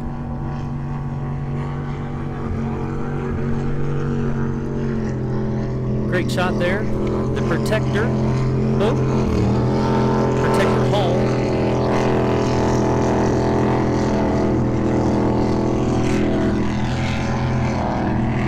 Another Craigslist find, I think, he said. Or was that on, he found that online somewhere. I don't know if that one was Craigslist. I don't remember where that was, but he found it somewhere. Well, we didn't see it for sale in our backyard. Yeah, I know. See how that, it's not on your screen right now, but that bat boat, or the Rendell One design, those wings kind of help it fly straight and true. They may have lost trim in that boat, though. I'd say it's nosing in quite a bit. I was seeing that too. Didn't they? I think they lost trim yesterday, or they had some problem with trim yesterday.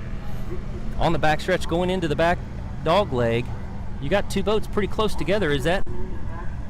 Oh, I think that's MDG Offshore. Who is that going around, or is that Synergy going around Horizon?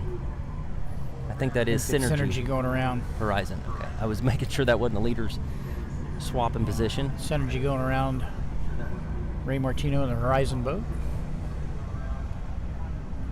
Then the leaders would just be coming into the back dog leg, coming straight toward us. These boats are so small out there, that far away, it's hard to tell. They're pretty close, though.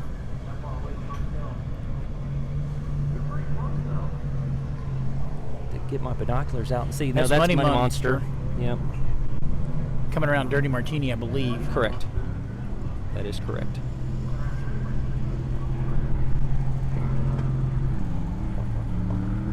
Dirty Martini is Pat Marlowe and Michael Arch. You're the Italian guy. You got to say that name. That's got to be Italian. Arcangeli, I believe. Arcangeli. I could be pronouncing that incorrectly, but I got the Pat Marlowe down. Pat, got that. No pun intended. Yeah. That's why my kids won't listen to the broadcast. It's too cringy for them. With my dad jokes. It's almost too cringy for me, buddy. Yeah, everybody's turning around on the beach too. Still out in the lead, you have MDG Offshore with Mikey McColgan and Jason Gravatas. Lapping Dirty Martini there. Are they? And then you have John Saris and Michael Lang in moderation still in second place. And then Ultimate Boat Racing with Michael Sadlin and Robbie Goodwin. Yep. Very consistent. Those three boats really, it hasn't, the spacing hasn't changed too much here for the last couple of laps. I believe we'll have one more lap after this. I'm going to look out there and see if Dee has a checkered flag. I may have miscounted by one. I've been known to do that a couple of times. We've got some lap traffic that MDG Offshore is going around on the north end of the course.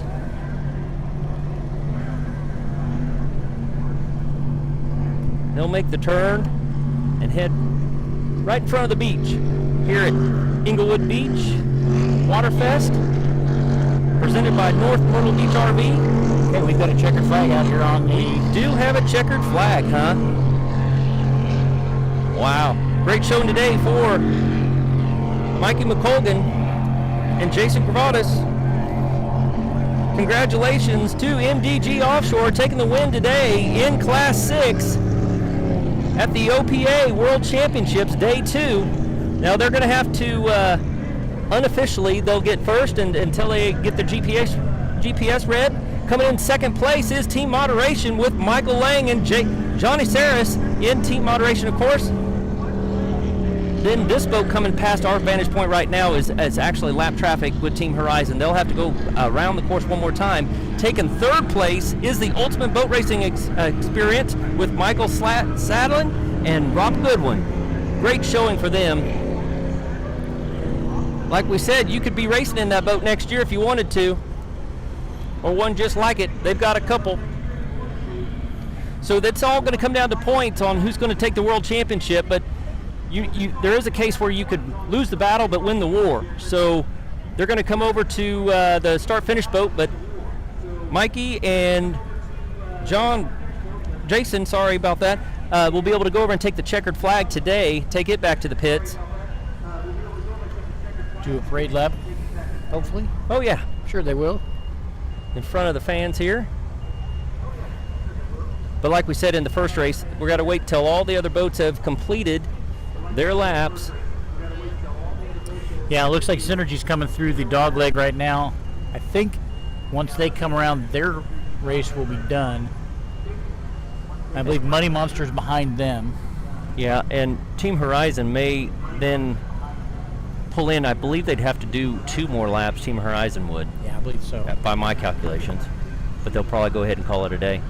It's great to see Ray Martino, the chairman of Offshore, out here for us.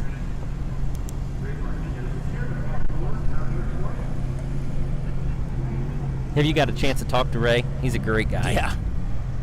He's a character. He is a character. That is for sure. So he had raced years ago. What was it, 40 years ago he had raced? And he showed up to Was Up Water Sports and was talking to Smitty and said, I want to race again. I want to get back out there. And they said, all right, well, bring your boat in. We'll go through it, make sure everything's ready to go. Got him back out there on the course. It's awesome. And he actually, I think he drives and throttles it himself, and he has a navigator in there to help him. Yeah, I'm not sure about that. I think you're right, though, but... And then, isn't he, I think he's 78 years young, I believe. I believe you're correct. 78 years young. That's right. I want to say that in case I'm saying it incorrectly. I don't want him to come after me. There on your screen, you see Team Moderation, Superior Signs there, got a sticker right on their cowling, one of their sponsors. That's Michael Lang and John Saris. Great showing there. Yeah. Team Synergy coming down the front straightaway here. They've had a great run today too. They were pretty banged up yesterday, working on the boat as we went through the pits. Yeah, they were one of the teams with the Loctite out, Loctiting the throttles back together. The throttle screws were coming out. Oh, is that what it was? Yep. I had that happen one time up in Cleveland, going around a corner. We were racing in Factory 1, and it was big water, and I came up out of the seat with the throttle in my hand. I remember looking down at Mike Gordon that was driving the boat and ended up landed on him and smashing him between me and the dash. Money Monster will come through, take a checkered flag for them, finishing their day. Didn't you use your belt? Well, so tie those back down? I didn't. I actually ended up just holding down the back of the throttle, trying to hold it down to get through the race. I couldn't get full throttle because of how it was not going back down into its mounting position, and the other guy in the class did the same thing, and he took his belt off and strapped it down and beat me by 400 yards. That much? Yeah. Long race. That was painful. We got a couple dolphins right over here off the right-hand side of our broadcast booth. That's cool to see. Don't see that back home in Kansas. No, you do not. I don't know, Brian. Class 6 may be the class to go to. Maybe. You know, it's just on how you prop that boat and how you set that up. So we'll have to see what speed it really likes once you get it put together. Yeah, we've got the motor going together now, and fiberglass works coming along nicely. Back after that here in the winter months. Yeah, these guys down here in Florida don't have the time like we do back home. Everything freezes up back home. We can use that to devote to tear boats apart and put them back together, which you and I and our buddies back home, we've got a lot of projects. We do. We got to get started on all of those. Get through the holidays. So looks like Dirty Martini coming through turn 7 here. Yeah, and Team Horizon is right back behind them. That's cool that they found that boat. Really haven't had it too long. First race. Yeah. Yesterday. How long have they had it? Just a couple of months? I think. Not very long. We found some bolster seats to put in it. The ones that it came with didn't really, weren't strong enough to hold up. So they'll finish their day in the Dirty Martini. You know, and that's basically, that design has been copied by a lot of different boat manufacturers, but the Martini boats were very similar to the Courses, and that's why they're calling that the Dirty Martini. And it's actually titled as something else, he said. I don't recall. I think he was joking. Oh, he said it was a K-Mark boat. Oh, sorry. But maybe it is. Here you have Team Horizon. Ray Martino. And Aiden Roberts. Right down Taking below their our checkered flag there. safety helicopter. I believe after this race, the chopper's going to have to go back to the airport and refuel. That's why we have a little bit of break in the action between this race and the third race. Third race today is going to be Mod V, Stock V, and Class 5. That actually will be the largest boat count that we'll have out on the course today. 13 boats racing in the third race. So that is actually scheduled for 1:15 today, and it's 12 o'clock noon here local time in Englewood Beach, Florida. So we're going to wrap up this race and be back for the third race of the day. That's always an exciting one with the Mod V and Stock V. That was a great race yesterday with the Absolutely Not and Allied Offshore Racing. And in Mod V and Stock V, we're going to have Waz Up, Cigar Monster, and The Firm. The Firm had a great run yesterday, and they were doing some fiberglass work to the bottom of that boat last night over in the pits. And kind of just, they said, oh, it's all right. It's just cosmetic. It's like, there's nothing cosmetic on the bottom of the boat, man. They said they had some gel coat come off the bottom. They just wanted to kind of put some stuff on there to keep it from getting wetter, was the story we were told. That's the technical term that they said. That's the technical term, you're right. So. Yep. Well, ladies and gentlemen, thank you for joining us for that second race of the day here at the Englewood Beach Waterfest, presented by North Myrtle Beach RV and Dry Dock Marina. And thank you for joining on here with our OPA broadcast, presented by Steph's Custom Fabrication. And we will be back for race number 3 starting here in about an hour, maybe about an hour and a half. So stay tuned.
All right, well, welcome back, OPA race fans. We've got race boats coming back out onto the course, setting up for race number 3 today, which will be Mod V, Stock V, and Class 5 boats.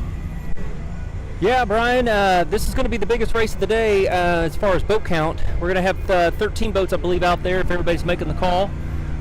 So there'll be a lot of exciting action going on out there. They've already got the boats out on the north end of the course. We got one of the race boats going past our vantage point right there, waving to everybody, waving to the crowd. You know, there's getting to be a lot of people out here, all up and down. And like you said, it goes north quite a bit. All the spectators out here on the beautiful beach here at Englewood. Yeah, it's going all the way down well north of Turn 1. Yeah. I'm sorry, Turn 7 down there. Yep. Yeah, so this race, let's look. We're going to have Mod V and Stock V. Mod V and Stock V are both doing 10 laps for a total of 40 miles, of course. Then Class 5 is going to be doing 8 laps for 32 miles. And, you know, there was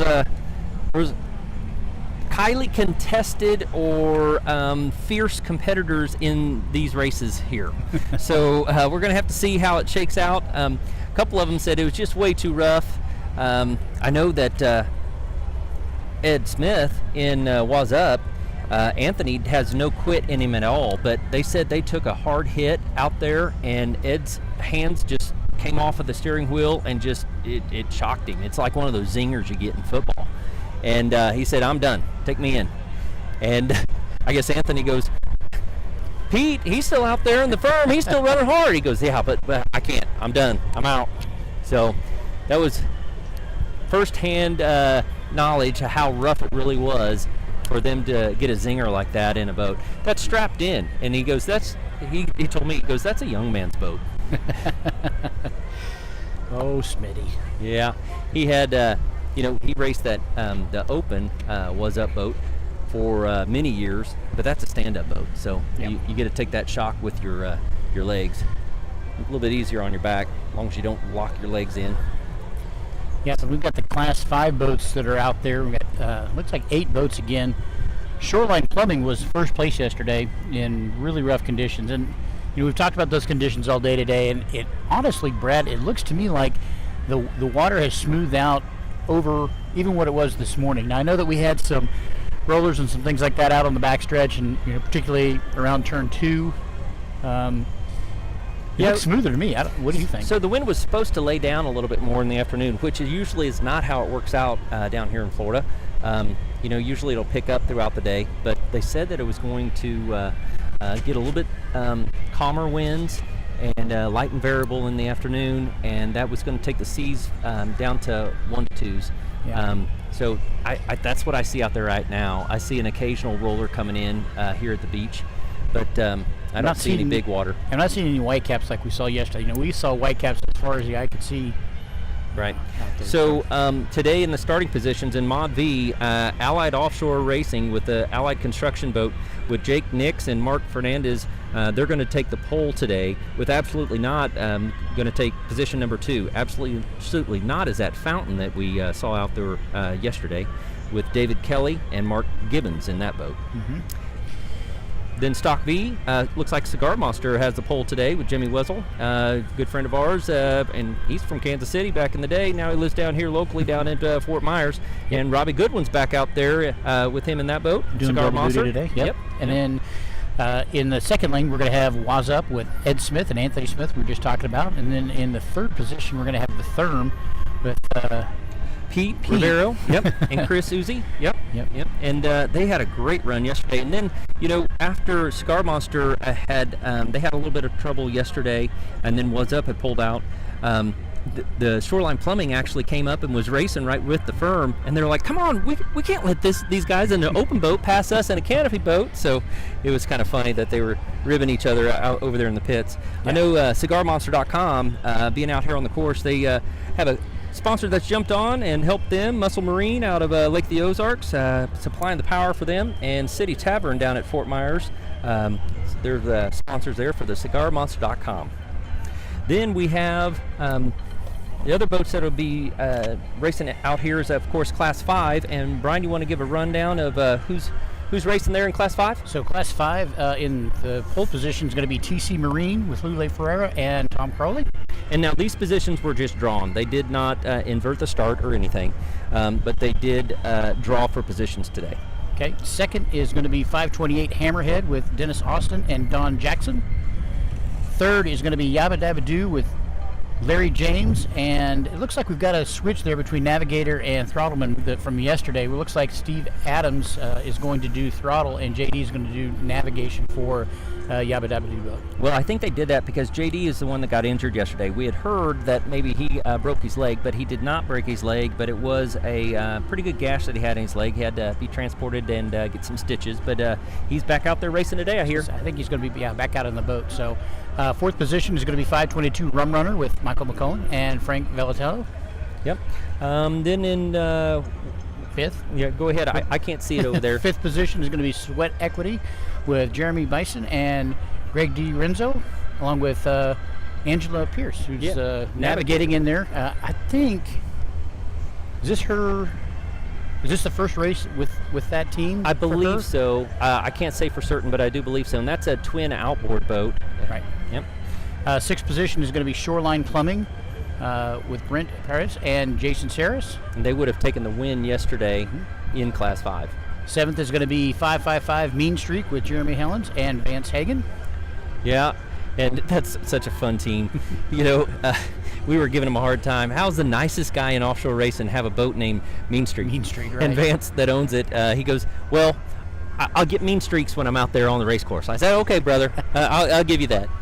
And then in eighth position is 521 Shocker with Chris Colson and Luke Bossert. So that's another twin outboard boat. That's the Nitra boat. It's made over in Sweden with the twin outboards. It's a kind of a gray, stealthy-looking boat. Really cool. It's 29 foot, I believe, and they're just kind of getting used to that. This would be their second race, I guess, if you count yesterday. So they kind of swapped around their race boats in their stable. Great team. They've got a cool setup and cool toters over here, and yeah, so Shoreline Plumbing came in first yesterday. TC Marine was second. Mean Streak was third. Sweat Equity was fourth. Hammerhead was fifth. Rum Runner was sixth. And then it looks like a tie for seventh between Shocker and Yabba Dabba Doo. So, and Hammerhead, that's the Warlock, correct? Yes. Okay. Yep. Keep track of all that. Appreciate your I help. think that's an 01 Warlock. It is a stepped hull. There we go. Going back out there right through your screen is the Nitra, is Team Shocker. Headed out to the milling circle up on the north end of the course. You look over the beach area and over the pits. I can see the Waverly, which is one of the sponsors here locally, and they hosted a racer party for us on Thursday evening. And friends of ours from back home, Kansas City, Bonner Springs, Patrick Donovan's going to be over there. He said, come over and celebrate after the races with him. So looking forward to getting over there and saying hi to those guys. Yep, great place. Yep. Friends of ours walking up the beach. You know, this area is so laid back and welcoming, and we've got to know a lot of people around here, and it's great. We see friends. We do. Left and right, and it's a great area. Yeah, we can't seem to walk more than about 10 or 15 feet without someone stopping to say hi. So yep. We appreciate that, and want everybody to come down and join us and have a good time. And down here at the 2023 Englewood Beach Waterfest, presented by North Myrtle Beach RV, Dry Dock Marine. If you ever look that up, it's got a beautiful setup up there. It really does, and that marina is just amazing. The rack storage that they got inside there, it's all top of the line, first class stuff. You know, it does feel maybe just a touch breezier up here on the Steph's Fabrication Specialist broadcast booth, but it doesn't seem to be affecting the wake at this point. Yeah, I don't see any. Well, I guess there's no white caps out there. I see one, but not it really. It must be just boat wakes. Some people swimming and enjoying the water here. Oh yeah, there are some over there. Water's kind of cool, isn't it? Like 75 degrees. Yeah, yep. Kind of cool for the Gulf, I believe. That's what they were saying on the news anyway. Yeah, that's nice water back home. Yeah. Kansas and Missouri. You know, we're getting some sun. We're going to go back with a sunburn. or windburn. You are. I'm over here underneath the umbrella. Yeah, I see that. You want to swap? No, I'm good for right now. The umbrella was your idea. They're calling for snow back home. On Black Friday? So, yeah. Yeah, 75-degree water sounds pretty good because the Kansas water is going to be frozen soon. So yeah, we may need to take a dip out there just so we can remember that when it's sub-zero in Kansas City. Yep. Well, we sure appreciate everybody jumping on and following us for the free broadcast. We don't charge for our broadcast here at OPA. Bring everything up to speed as fast as we can and bring it to you live, and we don't charge for it. So appreciate that. I know that there's a lot of links that go around on social media, and please don't pay for anything. It's completely free from OPA. We get the boats rolling around in the milling circle. I believe we are waiting for the safety helicopter to refuel, and I knew they were taking off. We should be seeing those guys here any time. They did come and buzz the tower a little bit earlier, just well below where we're standing. Yeah, I don't see it yet. They said that I heard Race Control say that they were just taking off from the airport. I didn't think it was that far away for them to go get the fuel. I don't know if they have to go over to, was it Punta Gorda? Not sure where or if there's a smaller regional airport that they can go to. Yeah, I'm not sure where they're going to on that. So, a little bit of clouds off here to the northeast. Just small clouds, no storms or anything. Doesn't look like. The breeze is really, I think it's more out of the north than the northwest. So, really, like you said, Brian, it's not affecting the course too much. Small rollers coming in. Yeah, nothing like yesterday at all. So yeah. Beautiful area here. You know, and if you're local, you can walk through the pits and talk to the teams, and some of them have some merch that you can buy. Support those teams. Every little bit counts. They love to do that and have the locals wearing their own garb. So I know that's what my closet's full of, is race shirts. Always try to support everybody around, because when I take my shirts down to the shootout, I like to sell them too. So it helps. It does. Should have brought some down this time. You know, the event T-shirts here at Englewood Beach, they have that Guy Harvey design. It's really beautiful. Nice. Really nice. Dry fit, long sleeve shirts and short sleeves as well, and tanks. But he said he was sold out. Yeah, you can still order them online. Yep. But sold out here for the event, which is great. Yeah. I bought one for myself and was waiting to hear the order from the kids back home, and looks like I'm going to have to order it online. Didn't quite get back over there in time, so sorry to my son Lake. He's going to have to wait for Christmas, I think. I have to have it shipped up.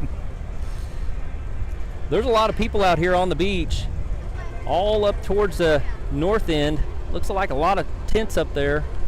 A lot more people out in the surf up in there too. As you look south, there's that one area that's, I think it's all private. That's why they have the fence there, and I think so. Looks there's some more spectators down to the south. But even that private area, you know, where they've got it blocked off to the main spectators, there's a ton of people down there having parties and having a good time watching the OPA races and participating in the Waterfest. Like we were saying, it's so laid back around here. It's so awesome, you know. It's a cool area. They said, you can tell everybody how neat it is. Don't tell them too much, though. We don't want to give away the secret. Well, and this is their, was this the 199th annual Waterfest? 199th? I don't know about that. I don't know what it is. It's a bunch. And, you know, we've been here since Thursday, and everybody's been very hospitable. The restaurants are great. The food's fantastic. The service is even better on all the restaurants that we've been to. Yep. The food trucks and the merchants and vendors that are here at the actual race facility are fantastic too. Great food, great time, great weather. If you're not here, I don't know why. Yeah, that's right. You ought to come down next year for the Waterfest. Here's the chopper in the air, headed to the north end of the course. We're going to be racing here soon. But you know, if you can't make it down for the Waterfest, this is a cool area to come and visit. There's a lot of different condos and things like that you could rent, VRBOs and things. The hosts here are very, very, Very nice. So any thoughts on Class 5, Brad, from you as far as like who's gonna do what, who's gonna be where? Well, I upsets? was super impressed yesterday with Shoreline Plumbing. Yeah. It was a little bit longer boat and it could span those waves, and they had a great showing yesterday. So if they can come back, I'm thinking they're going to be up towards the front today. If you're a betting man, that'd be a good safe bet to take. I think I'm gonna take Rum Runner. And that's who they're probably going to be duking it out with. Mikey McColgan loves to turn that boat, and Fran, last night, I don't think there was a bolt or a nut or anything on the Rum Runner boat that he did not touch and inspect himself personally yesterday. And we sat down last night at dinner, went over and talked to him, and he finally had calmed down. He was pretty nervous. He was like, man, I don't want it to be rough like that tomorrow. I'm like, well, buddy, it's not going to. And so thankfully it didn't. It's not crazy rough like it was yesterday with that confused water. And they did have to replace a coil. Had some coil issues yesterday. So now, was it that boat that was shocking Mike? No, it was MDG Offshore. Yeah. All right, so we've got the pace boat coming up now for the start 1 of race 3 for Mod V Stock V. That Don Z center console is bringing the first start up. They're going to flag right now. Have Allied on the inside pole position. Absolutely not in position 2. CigarMonster.com in 3. Waz up in 3rd. And the Firm is on the outside. Still yellow. Now these do not have a bracketed speed, so it's going to be all out as fast as they can go. Boy, they got them lined up. I'd give them a green. We're racing right here at the 2023 Englewood Beach Waterfest. The Firm is out to a quick lead. The Firm did jump out there to a good lead. Waz up is just behind them about a boat length. CigarMonster.com is just back behind there. 1, 2, and 3. Oh, on the inside, looks like Allied is slowed just a little bit. Allied Construction. And you keep an eye on them, Brian. I'm going to look back here for the second start. They're lining up Class 5. Green. We're racing here for Class 5 for the Englewood Beach Waterfest. Wow. Fran and Mikey get right up to that bracketed speed. You can tell they're all right there at their number. Shoreline Plumbing does have a little bit of a lead as they come past our booth. Rum Runner in 2nd. Yoda. Who would that be in 3rd? TC Marine. It's too close to count right now.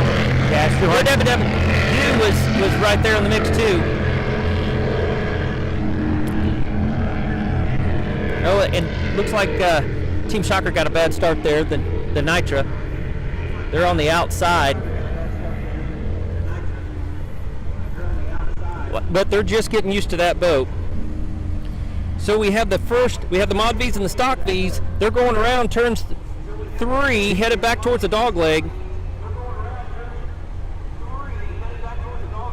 Boy, they went really wide too, Brian. Look at that. Yeah, they did. Whenever that happens in these boats, I wonder if the buoy has moved a little bit, because these guys have it in their GPS, the course. That's Waz up in first place, looks like. Yeah, it doesn't look like that buoy's moved, so I'm not sure why they went wide. That'll be Waz up in first there. And looks like the Firm in 2nd. Cigar Monster in 3rd. Absolutely not. And Allied, let me look back there. Absolutely not would be leading over Allied Construction in the Mod V. Stock V out in front, you have Anthony Smith and Ed Smith. Later, Anthony Smith will be racing with his adopted father, I guess, Evil Ed Smith. This time he's in there with his real dad, Ed Smith, go to Smitty Smith. The Waza boat's had some really good starts this entire race season, but has had some trouble with some finishes and things like that. So it'll be interesting to see if that boat can finish the race. Man, I'm glad you said that. I'm not going to say something like that. Al Smitty will, they'll let me know about it later. So yeah, they will. But they can't let off at all. The firm is right behind them. They're coming around the corner here. Turn 7. We've got a race for first place in Class 5. Can't quite tell who that is in second. Shoreline's in first. Like Rum Runners in second. TC Marine in third. Hammerhead in fourth. Mean Streak fifth. Yep. Yabba Dabba Doo would be in sixth. The Wazup coming across the start-finish boat right now, followed by the firm. Lap 1.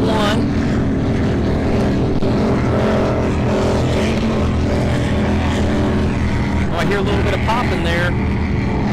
Yep. That's just the rev limiter on the firm. But they're pretty close to Wazup. Yeah, they are, and it looks like they're going wide. CigarMonster.com doesn't sound like they're getting all the RPMs that they normally do out of that boat. Yeah, I think you're right. I think they're having some issues with that. Absolutely not. Looks good. It has a good attitude to it. Allied Construction coming past. Jake Nix and Mark Fernandez. Mark Fernandez, he's been in a lot of Phantoms over the years. Raced with Will's Trump Phantom last year, I believe, in the ex-insurance boat. Shoreline Plumbing was in first. So we've got Shoreline Plumbing and then Rum Runners. TC Marine in third. Yeah, it looks like TC Marine is actually going to challenge Rum Runner for second here. I bet they get close to him down here in the corner. Hammerhead would then be in fourth, and Mean Streak right here in front of us right now would be in fifth. And then Yabba Dabba Doo.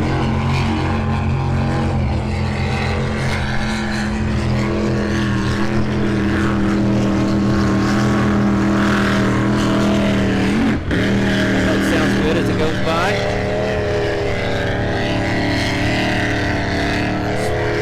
Sweat Equity. One of the two twin outboard boats here in the race today. And we got drone footage there on your screen going into the dog leg, showing Wazup how they set up for those corners.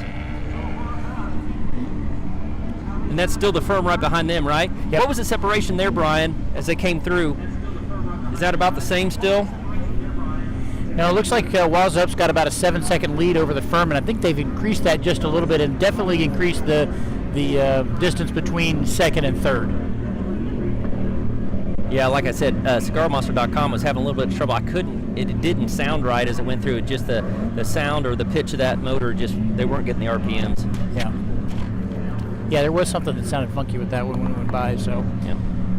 We'll keep our eye on that for you. You know, all those guys, they were going through everything yesterday because it just rattled everything loose in all these boats. They were double checking everything. Well, and one of the things when we were down on the pits yesterday, Cigar Monster showed us some damage that the boat took to the side of it and really just kind of peeled the wrap and some stickers off and things like that. But that kind of just shows you the force of what they were dealing with yesterday. And, you know, that's one of those things that you hope you got everything tightened back down from the day before, but you may not have. And that may be the case with Cigar Monster today. It sure may be. You know, they jumped into this class this year and were using this just to get familiar with the boat. Both of them had done a lot of racing with Chris Rundell in the Ultimate Boat Racing Experience over the years, and they decided to go in together and get this boat, and they picked up the sponsors, CigarMonster.com. You can jump on and get a great deal on great cigars. Right? Right. That's exactly it. Yeah, that separation there with first and second was up out in first, and the firm coming past. Pete Rivero and Chris Uzi.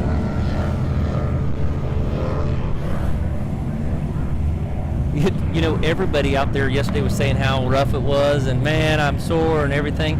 The one guy that I saw yesterday in the pits that didn't say anything about that, he was just smiling from ear to ear about it, was Chris Uzi. Yeah. He was like, I'll run this thing as hard as you want me to run it. Yeah, and then when they backed off and the other Class 5 boat got close to them, they're like, no, we're not doing that. Yeah. CigarMonster.com coming past. Absolutely not. Class 5, we've got Shoreline Plumbing, and then so we've got it change for second place here. With TC Marine in second place, and Rum Runner in third. I told you they were going to catch those guys. Yeah, they sure have. I wonder if they have something. Because they made Shoreline. Yeah, they made quite a distance over Rum Runner. You know, you don't see that happen very often with that team either, so No. I wonder what happened in the corners back down there. Fourth place is going to be Hammerheads, Class 5, then Mean Street. Yeah, Mean Street looks like they're making a charge for them. Looks like they're going to be able to catch up to them, and hopefully. They're getting kind of sideways back and forth. The sidewalk through there. Got it straightened out now. They have a Old Faithful motor in there, they said. That motor's what, 21 years? 23, I thought they said. Wow. So, low hour. Yeah. I don't think it had. I think it had been sitting on a shelf for a long time. So, Yeah, it didn't have hours on it, just years sitting there, mothballed, ready to go. Yabba Dabba Doo coming across your screen right now.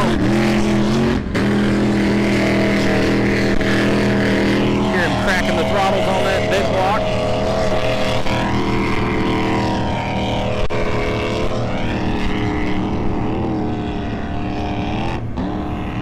Got a glare, you know, as we look back down towards the dog leg there. We're going to be dealing with that all day today as the sun moves across the horizon. Yeah, and it looks like Wazup has extended that lead to about 11 seconds between first and second in Stock V there. I did see the firm take a pretty good size jump on that backstretch heading into turn 5, which is where they're at right now. So now we've got some drone footage here of them coming through the dog leg. That's cigarmonster.com, I believe. Whoa, big flyers Great there. shot of those guys coming out of the water, landing it perfectly. Same thing with Shoreline Plumbing there coming through. Shoreline Plumbing's catching up to these canopy boats. That's really impressive. Look at that. They're going to overtake, absolutely not, right here before they get into turn 5. They're going to start chasing down cigarmonster.com. Yep, they've passed him. Some more Class 5 boats coming through. It's Hammerheads right there. Well, Mean Street has closed that gap a lot too. Yep, yeah. Allied Construction under drone footage there. I can hear the firm. They're on that rev limiter. They're doing everything they can to catch Wazup. Yeah. Popping just a little bit when they take these hops in here by the beach. Now we got out here on a camera. Looks like Mean Streak is overtaking Hammerhead. Hammerhead. Yep. Right. Going in. You said to turn 5. You called they were going to catch him. Yep. And they did. They're coming into turn 5 right now. Now on the screen we've got Cigar Monster coming through. With Shoreline Plumbing. Shoreline Plumbing right behind him, followed by TC Marine. Brent Pratt Harris and Jason Saris. Jason has so much experience. The setup that he has is phenomenal. I can't wait to see his boat, Saris racing out here in the next race. There's about a 5-second lead between Shoreline Plumbing and TC Marine. And that gap is lengthened here between Rum Runner and them. Yeah, it has. Which is kind of surprising. I'm surprised Rum Runner's that far behind. Wonder if they took a big jump out, slowed, scrubbed some speed off, or what happened there. So here's a race we've got coming through right now with Mean Streak, who passed Hammerhead back before turn 5. They're coming down through the start-finish boat right now. And you know, that's far enough from the last turn that they're at their number. They're at their mark. So yeah, they got to maintain that speed all the way down to turn 1. What do you see there on the backstretch? Well, I'm looking to see what's going on here into turn 5. Those are the 2 outboard boats. Yep. Going into turn 5 there. On Allied your screen, you got Allied Construction. Local team here. Right down the road, they said. Literally. Yep. He could walk home, he said.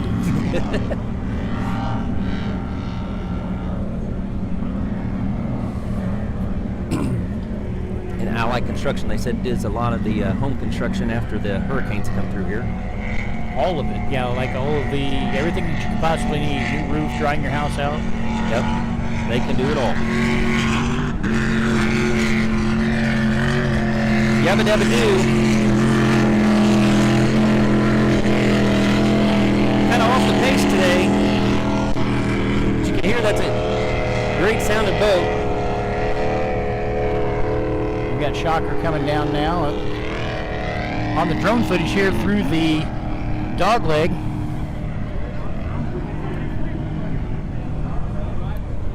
Some great footage from the drone out there. Yeah, I love that drone footage. Reminds me of the baked bean commercial. Roll that beautiful bean footage. Roll that beautiful drone footage. See, that's the cringy part you're talking about. I know. Somebody smile. Somewhere.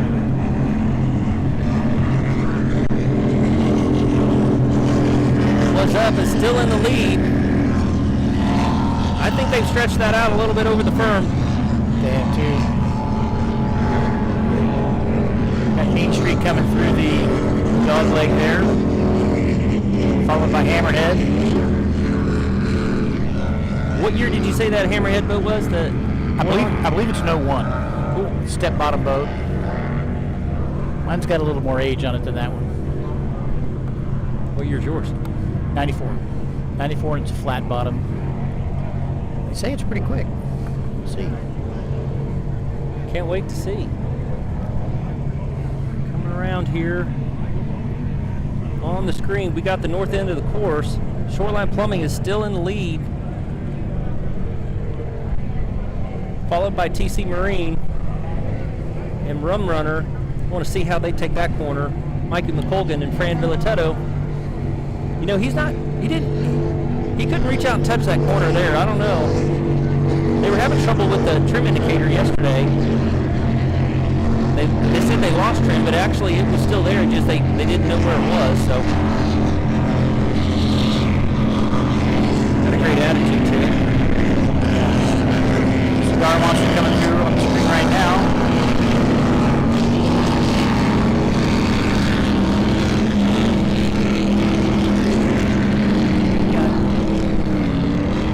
Checking to see what we've got here. We've got some drone footage back into the, actually almost sitting right on the pin there in the dog leg as we come through here with Shocker and What's Up. What's Up getting ready to pass the Class 5 boat. Yeah, that looks like a blast today. Yeah, this is great water for both of these. Well, all three of these classes, actually. Ed and Anthony out there. Father and son team. I don't think they're worried about... Oh, look at that. That's so cool. The firm goes right underneath the drone.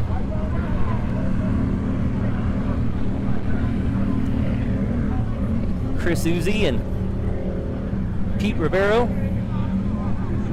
You know, it's cool to have them here and having such a great showing. Hard charging there and giving Was Up a run for the money.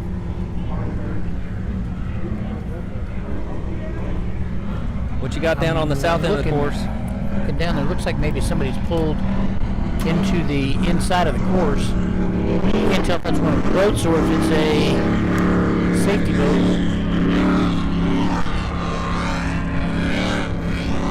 Coming around the drone footage for the dog leg. That was Shoreline Plumbing, I believe. Yep, Shoreline Plumbing, there's TC Marine. You know, I think they've closed that gap a little bit. And as these class bracketed, speed bracketed boats make the way around the dog leg, it's all in how much that speed they lose. It's how much you lose. Now we're down here on the south end of the course, the north end of the course coming down the straightaway here. We've got Was Up just outside, or I'm sorry, the firm just outside that, and we're showing Shocker coming through.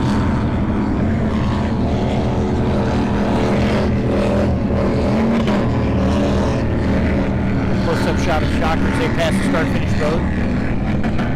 And And you can hear that firm boat bouncing off the rev limiter, trying to get everything they can out of it. But you're right, those guys were excited to race today. They were looking forward to being out here. Yeah. Yeah, they were excited to get back out there. Looks like that's Mean Streak. Footage we have going past the start-finish boat. Yeah, out on the far side of the course coming into turn 5.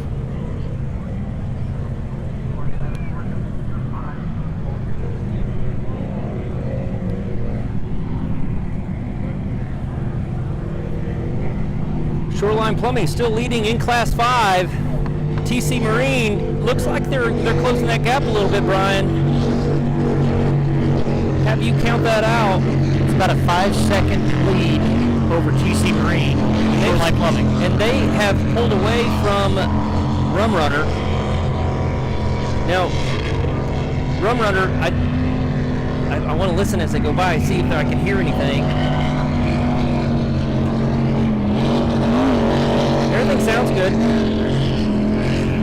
I know that they are very particular on running their numbers, so they will do everything they can. Even if somebody's out in front, they're not going to chase them down if they think they've broken out. Yeah, there's about a 14-second lead between second and third between TC and Rum Runner. But you know what? If anybody ahead of them is broken out, it doesn't matter at that point. So run your race, run your number, make the course short. Right. There you have Wa's Up going around the dog leg on the backside. They went through some lap traffic there for them. Yabba-dabba-doo.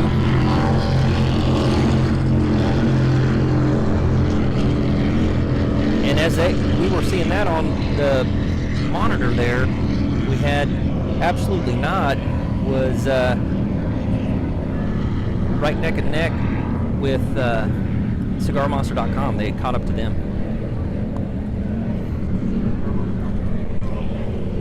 Backstretch, you have Wa's Up still out in front. Now that has narrowed. Yeah, I was just looking at that myself because that is. They're getting closer. Yeah. Well, Chris about a Uzi 3-second will do anything he can to fly that boat. Yeah, about 3 seconds, and we heard it when we came by the back stretch or the front stretch here that he was bouncing it off the rev limiter, doing exactly what you said. Well, maybe that's how he's throttling today. Just leaves it to the wood. Hey, you know what? Pete, drive it, man. We are racing for the World Championship for OPA. Yeah. Put it on the sticks. Put the sticks on the dash and roll.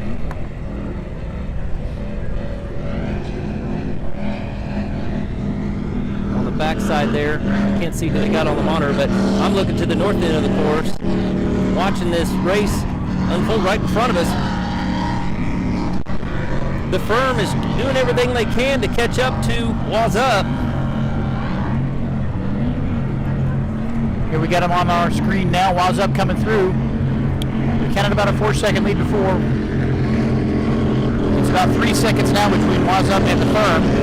We got him coming across the start-finish boat down the straightaway heading towards turn 1. So these guys can't see behind them, and I know a lot of these teams don't have anybody here on the shore telling them, how close any of their competitors are. So I know that Ed Smith and Anthony Smith don't.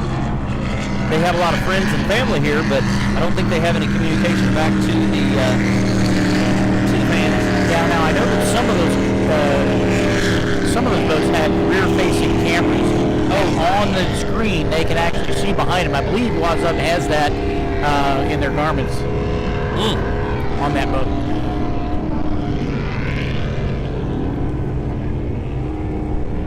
That sounds like a cool setup. Shoreline Plumbing coming around the north turn. TC Marine, what was the separation before? It looks like it's narrowed. Yeah, it's about a 4.5-second lead between Shoreline Plumbing and TC Marine, and still a considerable distance between TC and Rum Runner. Lou Ferreira, Tom Crawley. Tom Crawley brought that boat to the shootout, Lake of the Ozarks this year. We appreciate that. Got to see him run a big number there. He has to have a different setup today. Is it 102? 102, 101, something like that. I know it was over 100. TC Marine may just be biding some time until they can make a shot at him in a corner somewhere. And from our vantage right now, what we're seeing, not what you're seeing here on camera, but what we're seeing is they go into turn 1. There's a possibility that TC Marine might catch them up here in this next couple of turns. Huh. We'll see as the drone covers them around when they come through the dogleg here in just a moment. See those big rollers back there on the backside. See Waz up. They're a little bit longer boat. They can span those a little bit better. And now we're here on the front stretch. We've got Main Street on the monitor coming through.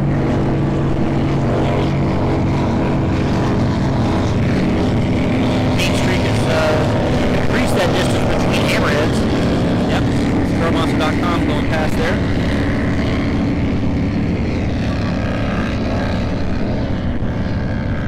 It doesn't. So listen to that. I think that one is CigarMonster.com that we're hearing. And I smell something too. I wonder if they have something going on. It sounds a little bit off. But we heard that early on in the race too. So Mod V and Stock V are doing 10 laps, correct? Yes, that's correct. Class 5 is doing 8 laps. So Waz Up is there on the north end. Allied goes out wide. Yep, get out of the way there. Yep, let these two duke it out on the inside. The Firm dives kind of on the inside, closer to the pin, trying to close the gap on. It's about 3 seconds now between first and second there. Ed and Anthony. Well, but here we go. Waz Up's pulling away from them on the straightaway. Yeah, you know, they had some bad luck with props this year. Looks like they picked the right setup today. Yeah, Waz Up's increasing that lead in the straightaway to about 5 seconds now. The Firm looks like they get closer in the back and on the dog leg, so maybe Ed's back hurts a little bit. He's gouging his son to slow down a little bit when they get into those big rollers. Listen, man, I know Anthony. Anthony's not slowing down. There's no slowing down in that guy. He's like, I don't know what you're talking about. Can't hear you, Dad. He'll turn off the mic. He would too. Yeah. You know, he's pretty reserved when you talk to him, just one-on-one. But man, you get him in a boat, he is animated. He comes to life, and it's going to be how he wants it done, and he's successful at it. They're on the north end of the course, coming past. We got Yabba Dabba Doo, but right behind them is Shoreline Plumbing and TC Marine. They were right neck and neck with the Shocker boat, the twin outboard boat, as they came through there. Kind of some confusion there. Yeah, and I think Shoreline Plumbing's increased that lead. It's about 6 seconds between first and second now. And I believe those two have lapped Shocker here. Shocker go by. I believe that to be correct. And this gap is lengthened.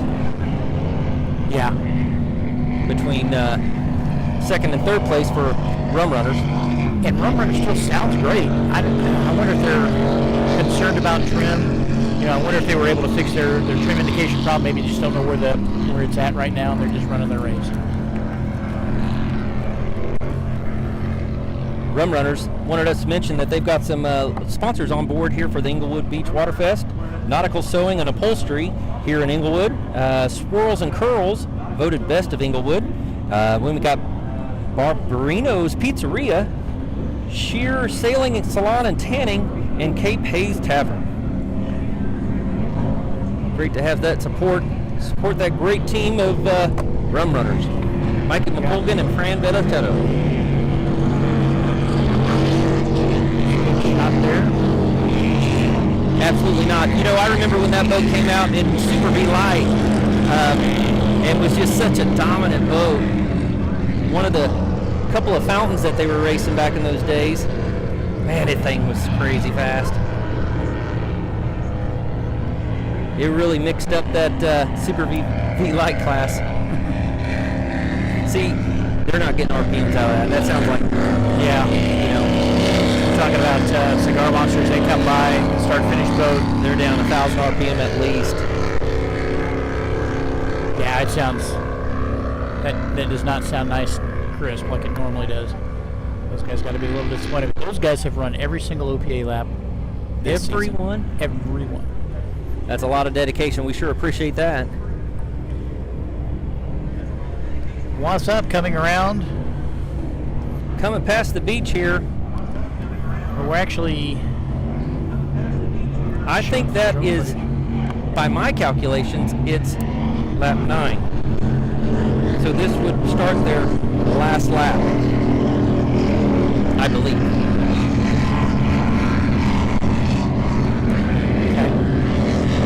What is it? 10 laps today, Yeah, they're right? doing 10 laps today.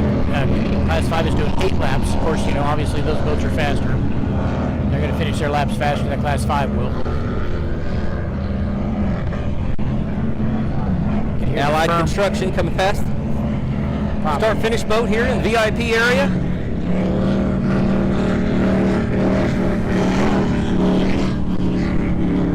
And you can hear that they're down on RPM a little bit too. Who's out in the dog leg right now? So it looks like we've got Mean Streak. Yeah, Mean Streak's coming through the dog leg right now. It's great footage of them. Followed by Hammerheads. And then Absolutely Not, I believe, was right behind them. Yep. And we have a checkered flag. That's by calculations. We'd have D out there going to get the checkered flag. Here is Shoreline Plumbing taking the win today in Class 5. Congratulations. And followed closely by TC Marine. First and second here at the 2023 Englewood Beach Waterfest. Second day of the OPA World Championships. We've got Sweat Equity coming across too. Now they're still a lap down, I believe. They would be a lap down, that's correct. So the next boat to come through to finish the race would be Rum Runners. They'll take third today. And Yabba Dabba Doo will have another lap to do as well. Yabba Dabba Doo will, Shocker will. Correct. And I believe Mean Streak, when they come around turn 7, I think they're at the end of their race. I believe so too. And Hammerhead right behind them. Yep. Absolutely Not. We'll need to do another lap. Wow. That Shoreline Plumbing Superboat just did a great job today. Yep, we've got Mean Streak here. Just finishing up there. Taking their checkered flag. Again, followed closely by Hammerhead.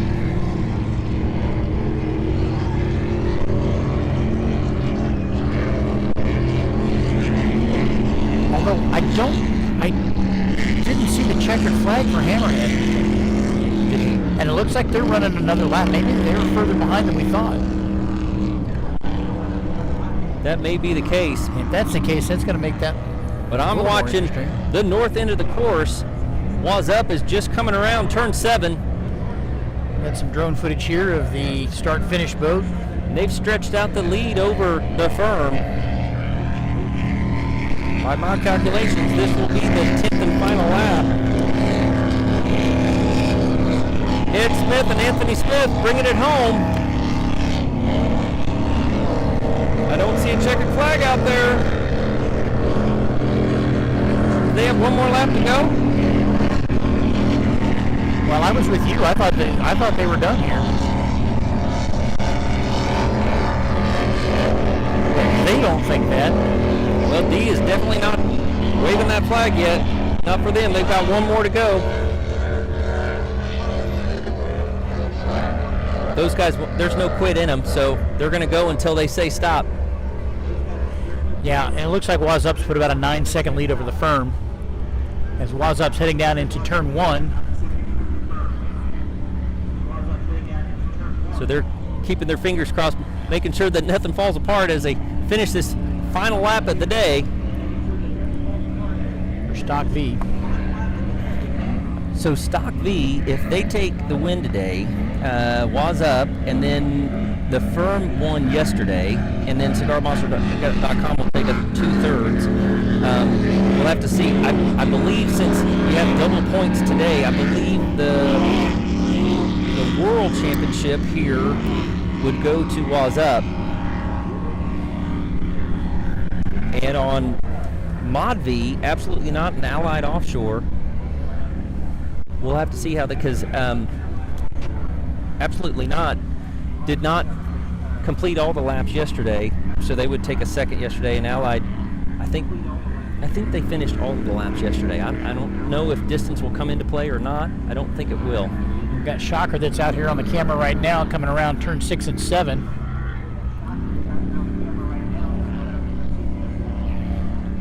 Yeah, that's a cool looking boat. They're going to get the bugs worked out of that thing. It's going to be really competitive. I wonder, so could you race that boat in Class 6? I don't know if they could or not. I'd have to look at the look at the rule book there, but it's so new that I don't know if they'd allow that or not. Yeah, Yabba Dabba Doo coming through now. They're going to get their checkered flag here. So will Shocker.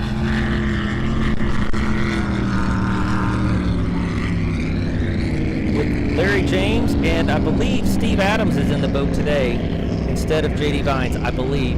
And then finish it out with the Shocker with Chris Colson and Luke Bozer. Wow. That was one of the changes today in the lineup. I was saying wow because I just saw Waz Up take a big jump out there right before turn 5. Really? I'm starting to see a couple of white caps out there, but nothing near what we saw yesterday. No. So I wonder if there's some cruiser traffic out there. We've got some traffic out further past the race course that's coming in. There's absolutely not. With David Kelly, Mark Gibbons. I think they still have out of another North lap. Carolina, I believe. One more lap for them. I believe so. This should be the end of the race here for Waz Up and the firm. That is cigarmonster.com. You're right. I'm sorry. And the firm right behind them. Where's Waz Up? Where's Waz Up? Right there. What happened to them? On the south end of the course, something must have happened. Wow. So slower and steady won the race today. Now let's see if we've got a checkered flag. I do see a checkered flag. So the firm looks like they're going to take the win today. Wow, that was an upset there. That was a change. Right in that last lap, it had to be down on the south end of the course or maybe over in the dog leg. Yeah, they're slowing. I see Waz Up over there going through turn 5.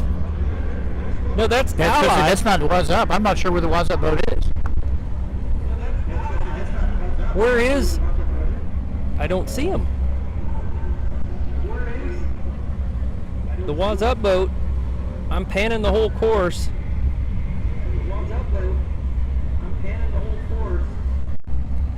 Oh, I do see them out there. They've got the hatches up. They're both out on top of the canopy. Looks like they're being towed. And they would be down there about turn 2. So that's unfortunate. They had such a great run today. Darn it, in stock V.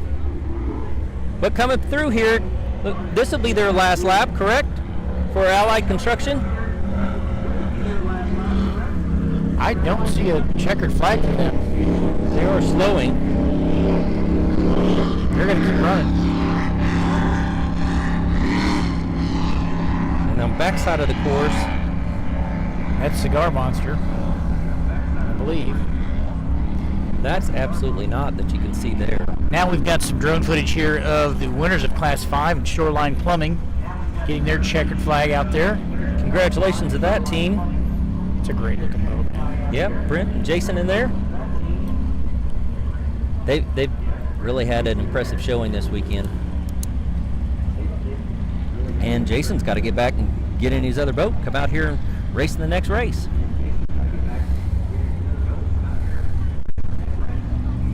Probably waiting for his checkered flag first, though. So yeah, some great drone footage there. They are going to come around here and do a parade lap. Victory lap. Yeah, I'm sorry, victory lap. Just want to make sure they're not going to get in the way. Yeah, it's still a hot course, so. Yeah.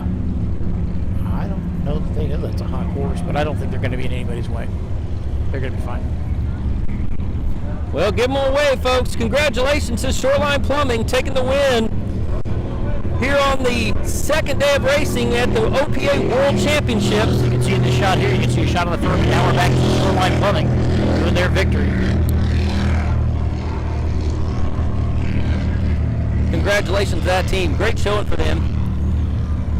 We still have to finish up this race here. We got 2 boats still out on the course. And it does come down to distance in some instances.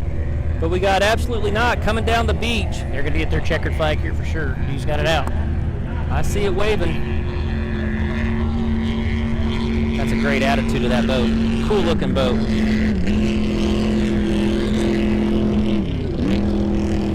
Congratulations to that team. David Kelly, Mark Gibbons. And on the north end of the course right now, you got that's a cool shot of the firm. Yeah, that's a great drone footage of them coming through for their victory lap.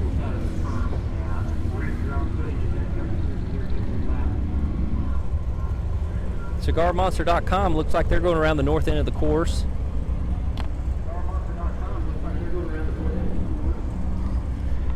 Going to finish up their day. And after that, we've got one more boat out there, Allied Construction. The local team, Allied Construction, correct. Yep. And that was the Shocker boat just a few races ago.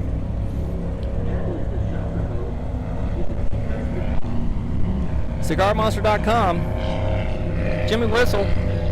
Rob Goodwin. Great team. Like we said, they've jumped in and taken over where the Chris Rundell had started the Ultimate Boat Racing Experience, and so Rob's jumped in there and bought those boats out of that estate. And so if you want to go racing, just reach out to them. They're one of the most approachable teams over here in the pits. Go over and talk to them, get your checkbook out, and you can go racing.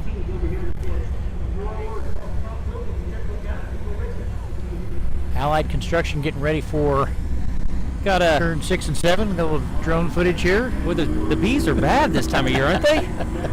Things are mean. Welcome to the Steph's Fabrication Specialist broadcast booth. Drone footage there for us. We're gonna have to get a fly swatter.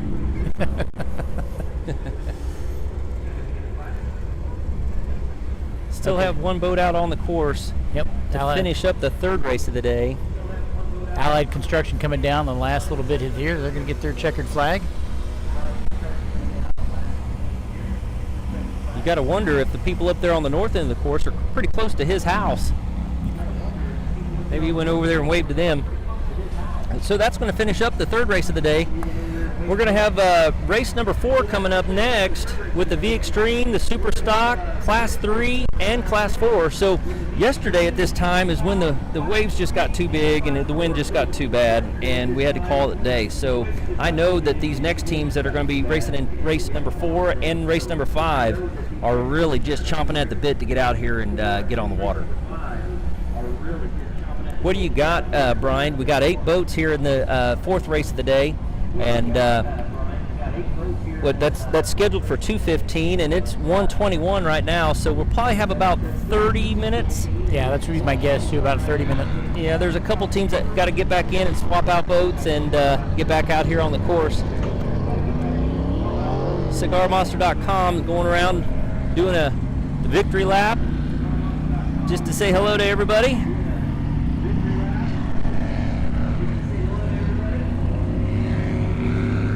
Fan salute. Everybody wave to them. Well, that boat sounds cool, doesn't it? So stick around, folks. We're going to be racing here for the 4th race of the day. We're going to be back here live just momentarily. We'll keep the stream up, I think, and we'll come back and give you an update just as soon as we can. Thank you for joining us. We'll be back shortly.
check, check.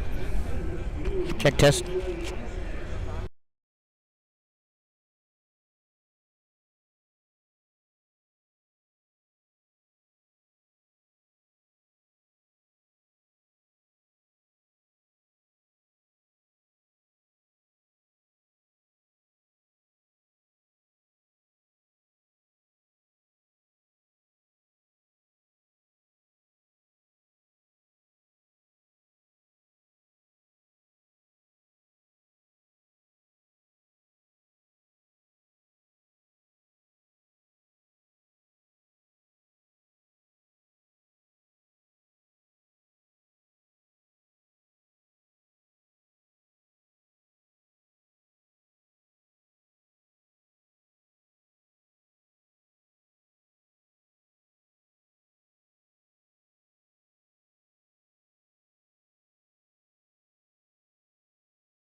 Okay, welcome back, OPA race fans, to the race 4 of the 2023 Englewood Beach Waterfest. Brad, we've got Class 4 coming up, which is going to have the Extreme, Super Stock, Class 3, and Class 4.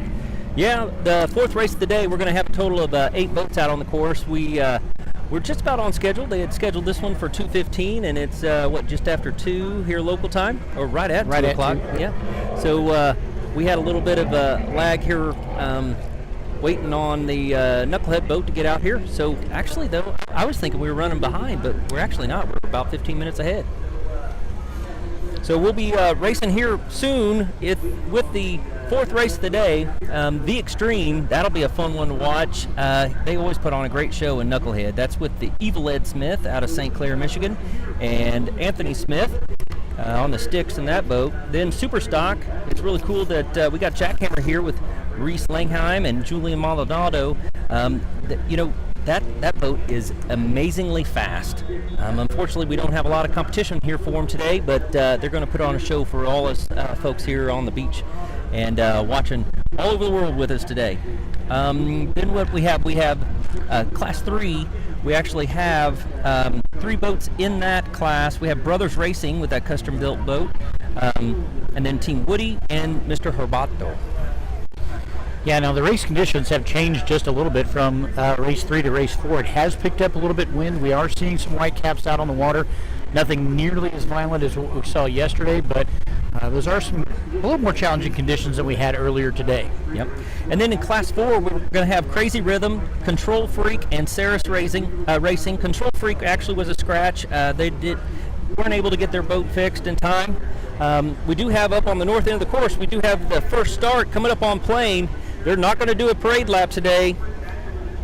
They're going to bring the V Extreme, the Super Stock, down past the beach here before they start them. Should also have Class 3 with them as well. They're kind of right behind them there. We still got yellow.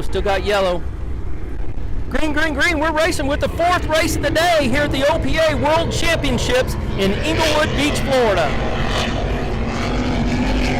Team Knucklehead, Jackhammer, duking it out. 2 completely different styles of boat. They're going to duke it out there on the race course today. Class 3, Mr. Herbato and Brothers Racing, they got a kind of a bad start back behind Team Woody. That'll be a fun class to watch there. And then up on the north end of the course, we do have Class 4 getting ready to start with the Saris boys and Saris Racing with John Saris and Jason Saris on the throttle. And Vern French is in the navigator seat there today. And we've got a really a treat for us today. We got Crazy Rhythm, and we've got the original crew of that boat. You know, Neil Red Crane, as he's known, has raced all kinds of different boats over the years. Green, green, green, they're under Green Flag Racing here today as well. I think the Saris boys are going to give them run for their money today. Yeah, now they're in a bracketed class, so it'll be awesome to watch those guys. Red was saying that he's not used to running in a bracketed class. He's raced in all kinds of different boats, though, he said, even in Super Stock, but he's used to racing all out. He goes, so this is going to be a little bit different for me today. Great guy to talk to. Got to spend some time with him over there in the pits earlier. They had that boat. What was it? It's a 93, I think, right? I think it is. Yep.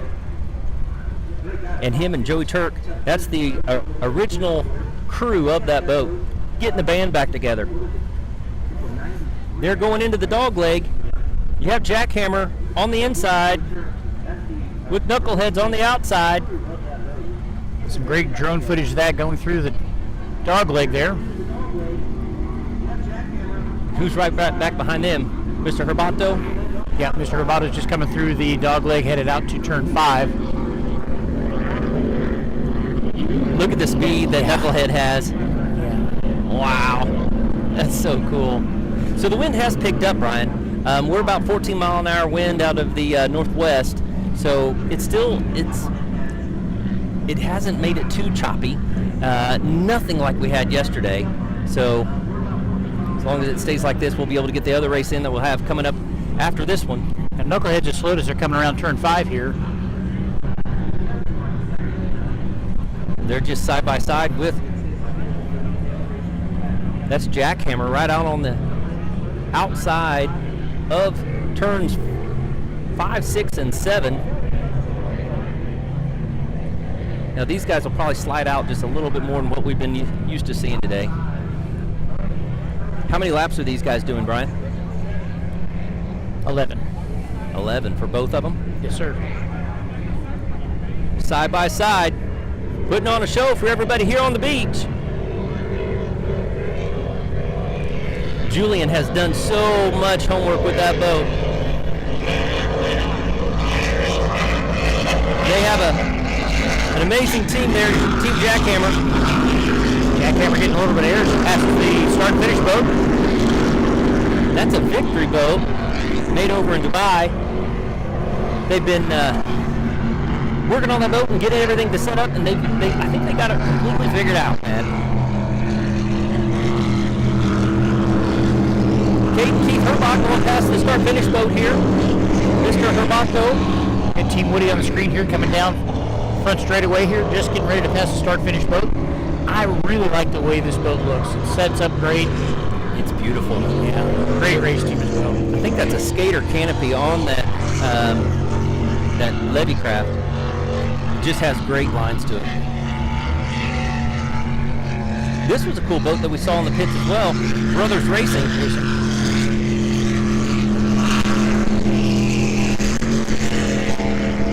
You know, they got such a bad start. That separation really hasn't changed too much between them and the Team Woody. We got Ceres Racing coming on past the start-finish boat right now, going down the straightaway, heading towards turn 1. Crazy Rhythm. Crazy Rhythm is considerably behind. A little bit farther back, yep. The team owner, Jerry Hagan, he'll be in the boat next year. That's the plan. That's what he said. He's nursing a hurt arm right now. Boy, it sounds great going by with those fresh Tyler Crockett motors in there. So we go back up to some drone footage as they come around the dog leg. We've got Jackhammer and Knucklehead still running side by side with each other. It's great to see those boats running together, even though they're really not in the same class. Not in the same class, but fun to watch. Definitely. Putting on a show for everybody here. The Englewood Beach Waterfest. And now, Anthony already broke one boat today. I don't know what happened, but he had to get towed in with his dad, so then he jumped on this boat with the other Ed, and maybe he'll be able to complete the race today with this Ed Smith. Yeah. Right. We've got drone footage now coming back around as we look at. Well, that glare is pretty bad. Let's look right there, yeah. Look into the sun. Couldn't quite tell who that was. That's Mr. Habato, and that's Team Woody. Yeah. Team Woody's another one of those teams that, you know, they're great guys. Great. They bring the whole family and everything, and very approachable in the pits. Willing to help just about anybody do anything if they need any help on the boat. So it's great to see that they're here and supporting OPA with this World Championships today. It's a great shot of Jackhammer coming down the front straightaway here. Yeah, you see those rollers, Brian. They're flying that boat a little bit.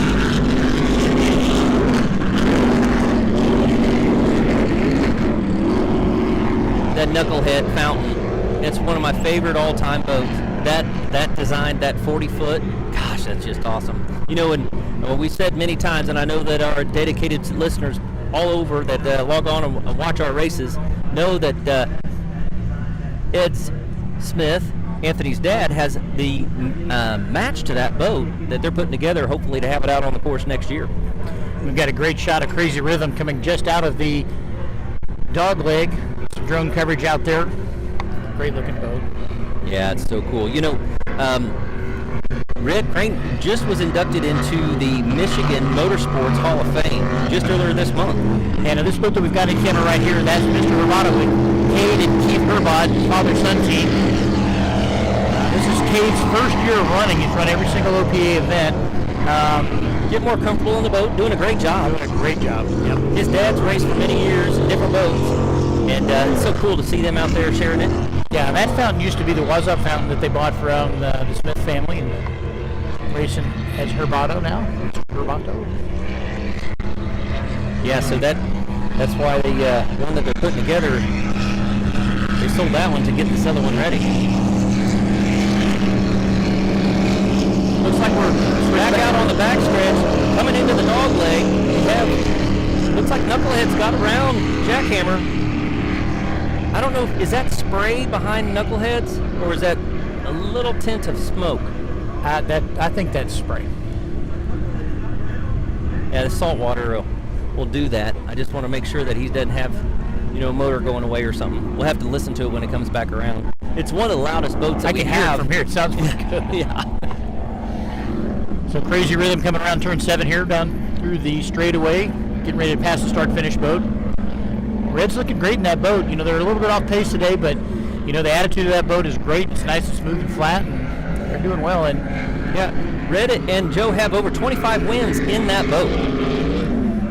Maybe that's why they painted that checkered flag design on the back of it. It was such a dominant boat. To win. Yeah, exactly. On the back stretch there, you have coming around turn 5, you have Knuckleheads has got a little bit of a lead there. As soon as I say that, Jackhammer pulls right up on his back door. Going in, and they have to set up completely different. One's a catamaran, one's a V-hull. You got to watch how they go around this corner. Yep. So now they're coming back around here on turn 7. Yep, on the north end of the course. On the camera frame. Jackhammer goes out wide, and to avoid getting in his spray or getting washed down, Knucklehead stays to the outside as well. And you hear him get into those Sterling big blocks. Coming past the beach here.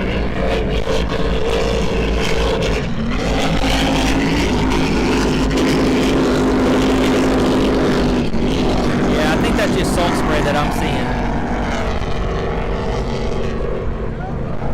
I'm hoping so.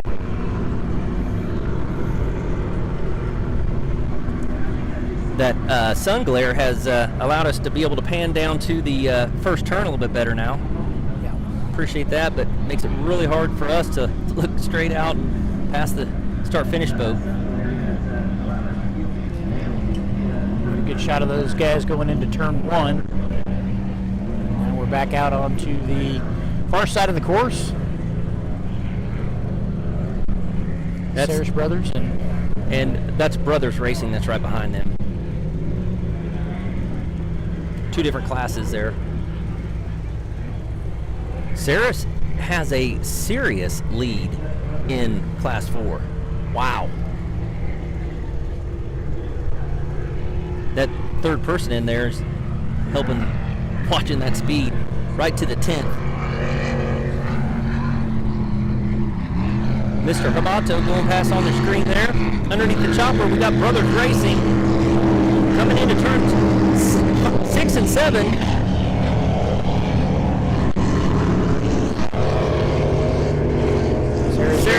Sarris Racing coming around. That yellow Cobra that they redid. Now we've got a shot out on the back dog leg, I believe. Yep, that's Jackhammer and Knucklehead coming around the dog leg here. That fountain is super loud, but it looks great in the water too, as it comes right towards the drone there. Yeah, it does. That's awesome stuff there, man.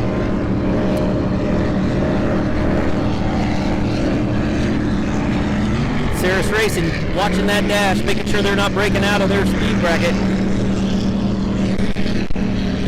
I think that's another boat that's done all the OPA races as well as the Knucklehead. Oh, the Knucklehead boat? Yeah, I believe you're right. Yep. And Crazy Rhythm, Jerry bought that boat. He's watching the races. What is it? 2 years ago in St. Clair, Michigan, and talking with some buddies and said, we could do that. We just need to find a boat and get out there and do it. And they got to searching around and got a hold of Joey Turk, and I believe that's who owned the boat at that time, and made the deal and went racing this year. And then on this race, it was really cool to get the original guys back in this boat. 28-foot Challenger. You don't see a lot of those, but they're a great boat, as nice, straight, and true. Looks like we've got really strong built boats. good shot here of Jackhammer and Knucklehead coming around turn 1. Down along the beach here, showing for the crowd. You know, Crazy Rhythm has small blocks in that, and they're racing against Saris with a pair of big blocks. It's a great shot there. Knucklehead duking it out with Jackhammer.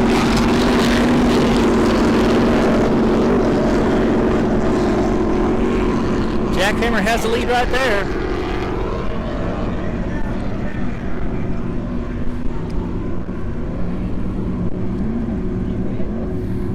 Yeah, and there you can see that spray. So there's a couple rollers out there, Brian. So yeah, it's getting a little bumpier. And as I look to the northwest where the wind's coming out of, I'm seeing just a few white caps out there. See Saris Racing coming through the dog leg with some drone footage there. Now Herbato coming around turn 5, headed towards turn 6 and 7. And right back behind them actually is Team Woody. I haven't seen if that gap has changed. It really hasn't, not too much. Team Woody just didn't get a good start with them.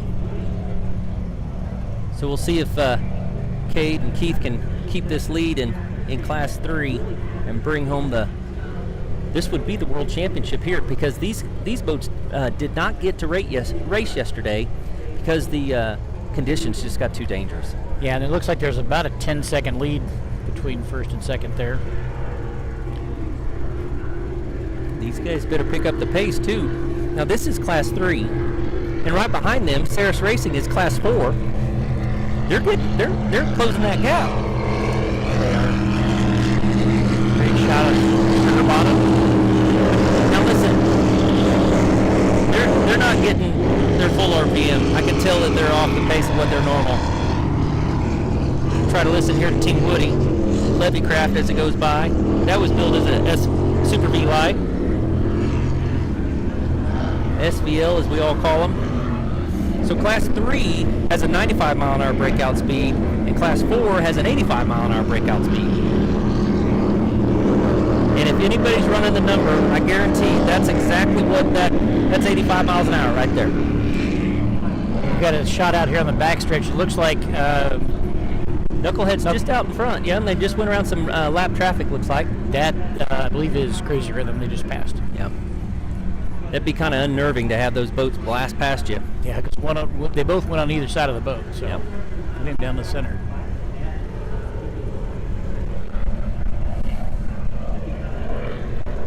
Some great footage of them coming around here and back into turn 6 and 7. Look how hard that they can charge into that corner in the Knucklehead boat. Oh, I'm sorry, in the Jackhammer boat on the inside.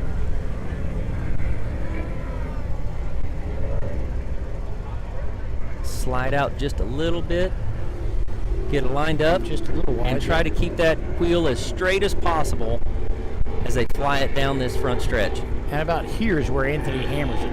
Yeah, you can hear it. Hear it? Right there.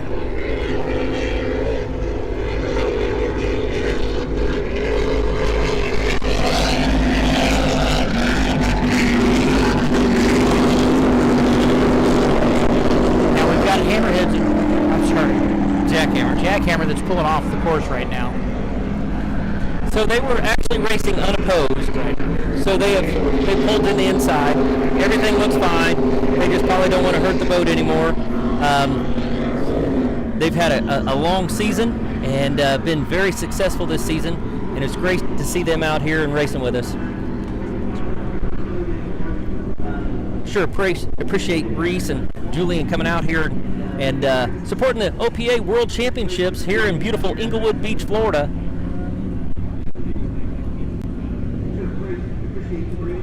there on your screen, you see Knuckleheads going down to turn 1. I don't know, look down there. I see a little bit, it's that haze, but there's smoke there. I'm afraid.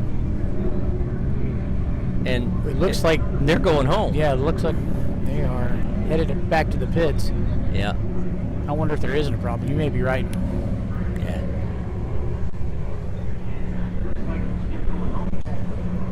So Knuckleheads will go back to the pits. They're going to go straight back. And Jackhammer's still out there milling around the start-finish boat. And Herbato's increased that lead just a little bit to about a 12-second lead over Team Woody. Boy, they went really wide there, really close to the beach. You can see the different colored water down there. It's kind of getting mixed up with the wave action today. Boy, there it sounds good and crisp. He must have got to his bracketed speed. You hear him pull back off.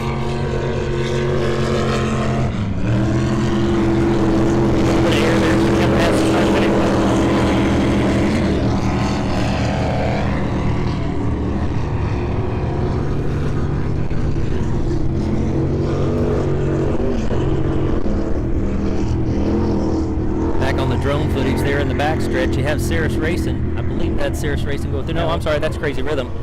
It's Crazy Rhythm going past that. Ceres is coming right through the start-finish boat here now. Shot of them.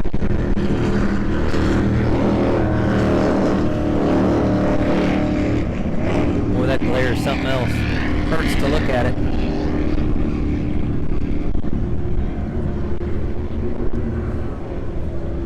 So what lapper is Class 4 on? Got an idea, Brian? You asked me that because you know I was getting excited. I stopped counting. They've done all the laps so far, Brad. Oh, Captain Obvious here in the broadcast booth. What? How many were they supposed to do? Class 4 was supposed to do 9 laps. I believe they're on lap 5. We'll go with that. Everybody down on the beach, what lap are they on? I got excited. He was supposed to be counting the laps. Yeah, it was over on the south end of this broadcast booth. That lady knows. She's waving her hand right there. I can see you. Yep. Hi, everybody. Everybody out here enjoying the sunshine. Heck of a crowd we got here today, Brian. All the way up north. I can see it all the way up there, out of sight. And to the south, too. Look at that. We've got Crazy Rhythm that's coming around turn 7 now. Coming back down through the front straightaway. Red Crane and Joe Turk. And they're out of Michigan as well. Jerry, that bought the boat, is from St. Clair, Michigan. I think they're St. Clair Shores, Michigan. Just a little bit farther south. Yeah, Jerry had that boat out a few weeks back doing some testing on St. Clair River. Yeah, he was. And, he's really getting that boat dialed in. Like we said, Tyler Crockett built some new motors and freshened those motors up for him. And they're small blocks. And he says he's got a pair of big blocks he's wanting to put together for next year for that boat. Which I don't know. I'd have to get in there and look at it. I don't know if I don't think it's staggered, but it may be rigged really tight in there to try to get those drives as close as possible. If it's rigged for small blocks, they may have to re-rig the back of the boat to allow for the room for the big blocks. Not too much different, but there is enough different. Now, as we come through on turn 6 and 7, Herbato's coming through. They've got about a 15 or 16 second lead over Team Woody. On the screen there is actually Ceres Racing. Go around turn 5. And there we have Mr. Herbato. And they just raced this boat last weekend. They were having trouble with props. Didn't you talk to them about that? Yeah, they actually had a problem with one of the motors having an oil temp problem, and they tore up some props. I'm not exactly sure how they tore up the props, but They were able to fix the oil temp problem and found a set of wheels this weekend. And didn't they rip a blade on one of those props? I think it did. I think it cracked right down at the base. Great shot of Team Woody.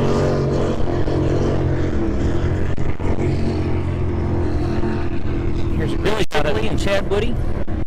Great shot of Saris Racing coming through. Getting ready to pass the start-finish boat at the 2023 Englewood Beach Waterfest.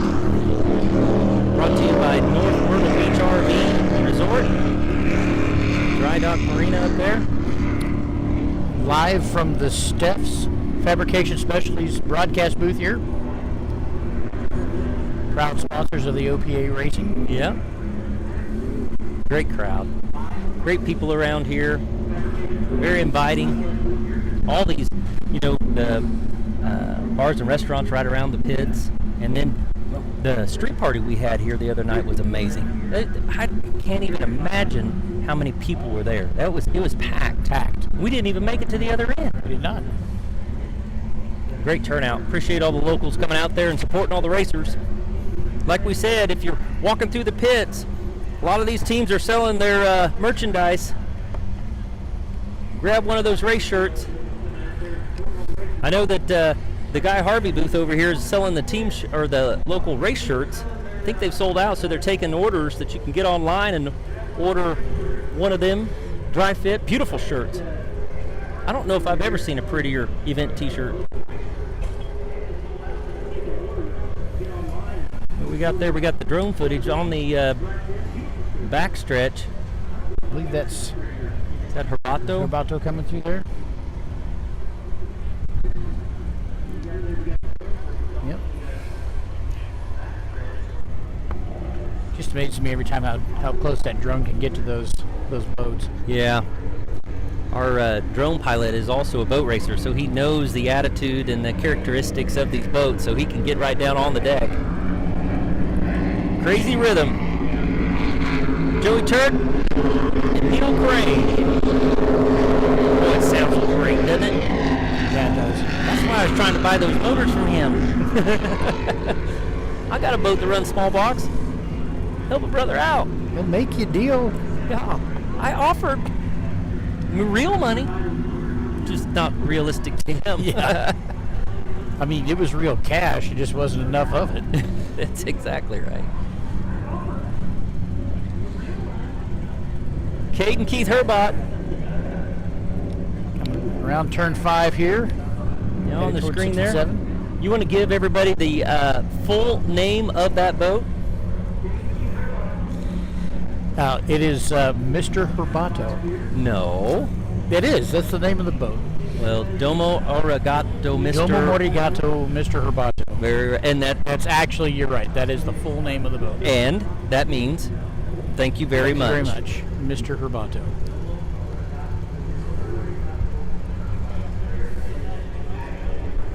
I bet he wishes he got some royalties off that song.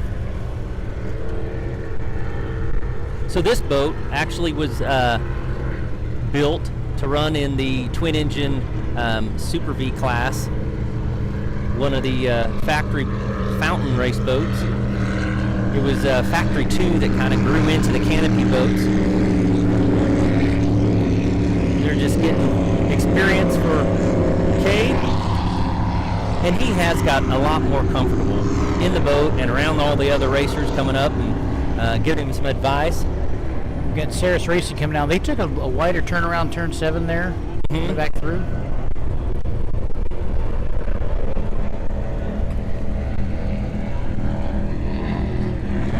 They're just taking care of the boat. They've got a sizable lead over second place. Drone footage here of Crazy Rhythm coming through the dog leg, headed back out to turn 5. Yeah, that's a great shot with the sun to the back of the camera. So what we think that is lap 6 for class 4, and they have to do 9? Yes.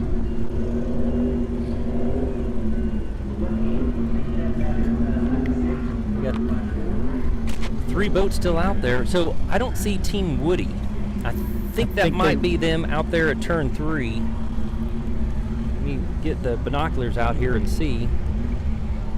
No, that is not them. Oh, I do see him. So Mr. Herbato is going past Team Woody right there. And both guys are out and on the front of the boat. One's on the front of the boat, probably hooking up a tow line. That's unfortunate. Yeah. They work their tails off. Come all the way from Texas. Support these Florida races. Sometimes they'll store the boat at one of the other Florida racers' house, or some of these locations will give these teams the opportunity to store their boats here locally, and then they'll fly home, work for a week, and come back and race again. Yep. A week or two sometimes. I know Evil Ed Smith offers that up in St. Clair, Michigan.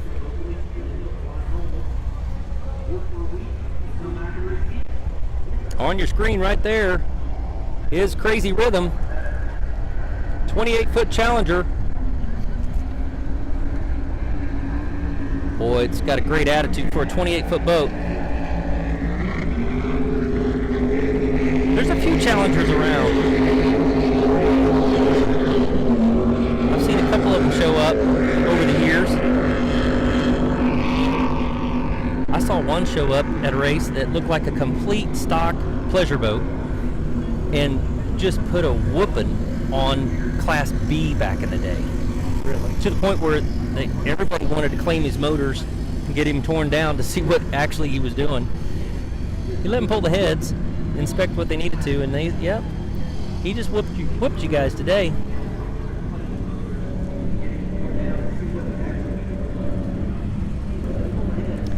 Now, on the backstretch there is Mr. Herbato on the screen. Coming around but they've 5. really slowed. Look at that. Hope everything's all right.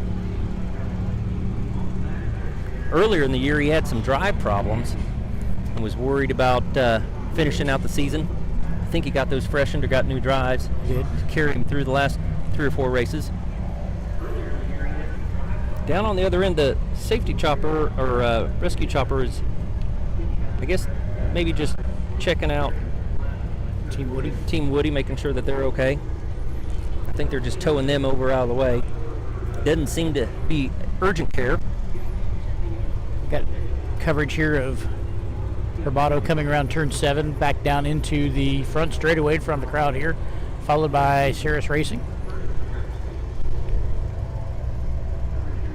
So that's what I was saying. This Class 3 boat's about ready to get passed by a Class 4 boat. They are. They're passing them right now. Yeah. Mr. Herbato has slowed quite a bit. Maybe just trying to take care of the equipment. Yeah, he must realize that. The Saris boys, though, there's no backing off in those guys.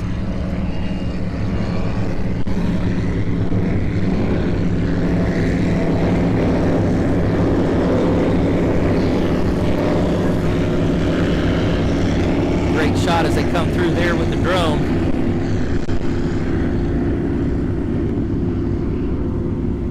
Great shot there of Herbato.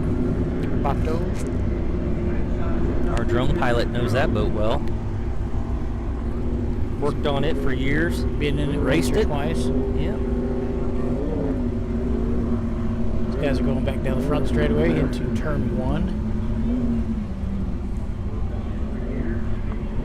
And so that safety chopper is just basically there and over Team Woody. They may be still on the course and drifted out onto the course, and to let the other racers know that there is a boat there so that they can go around that boat that is not under power, so that they can let the tow boat that I believe is coming up there on plane, you can see, to get them out of the way, out of harm's way, because a safety boat is actually towing them right now, and they'll exchange that and let the tow boat take them back in. But right now, we got Crazy Rhythm coming around the north end of the course. Turn 6 and 7. Come right screaming down the beach. I can't wait to talk to these guys after the race and see how they like getting the band back together.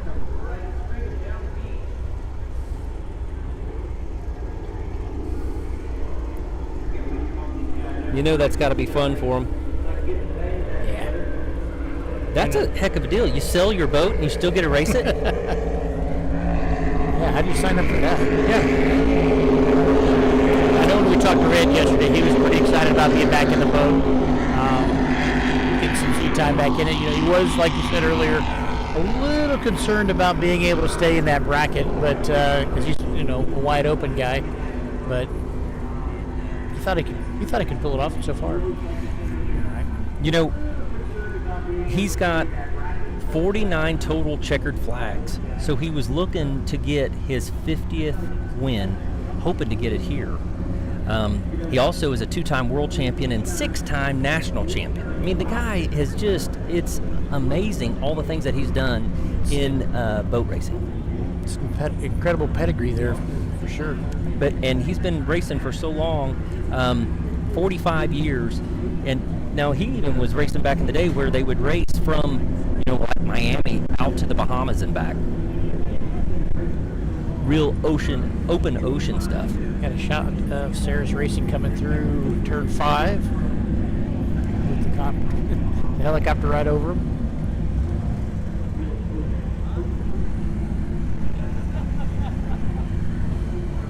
So that's Sarah's Racing? Sarah's Racing there. Yep. Her bot's coming into turn 5 right now. And I see a checkered flag on the back of that boat.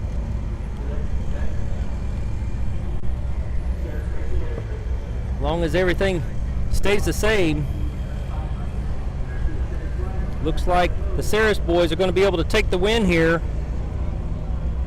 They're waving to everybody up on the north end of the course. I'd say they're excited.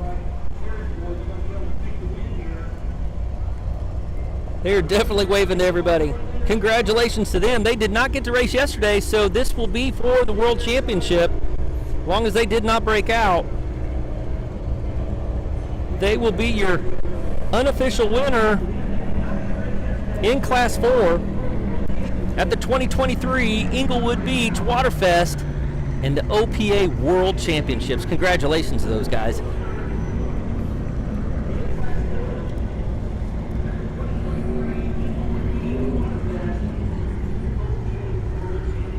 Here comes Herbot now. So Herbot is also getting a checkered flag. Caden Keith will be world champions in Class 3. Steady won the race today.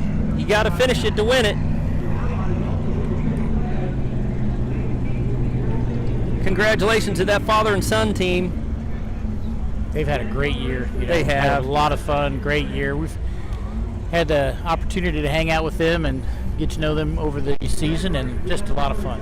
Yeah, it was so cool to see the excitement, you know, the dad showing his son and sharing this and, you know, introducing him to all the guys that he knows from racing over the years. And the first race that we met Cade at, he was not very talkative. No. At all. Yeah. Now he'll be glad to tell you anything you want to know. Yep. And they travel with their family too. Yeah. And now, what Cade's sister at was that East Lake? What'd she say? What was her title? Well, she does their media stuff and spell checking. That's right.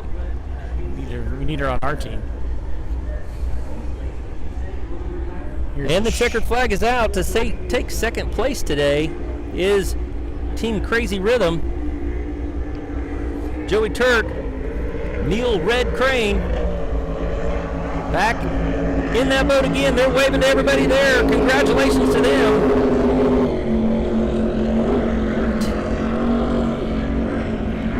I think Red's just going to keep going. Yeah, he's going to race right back to the pit. One more time, one more seat time. Yeah, that's got to make Jerry, the owner, happy.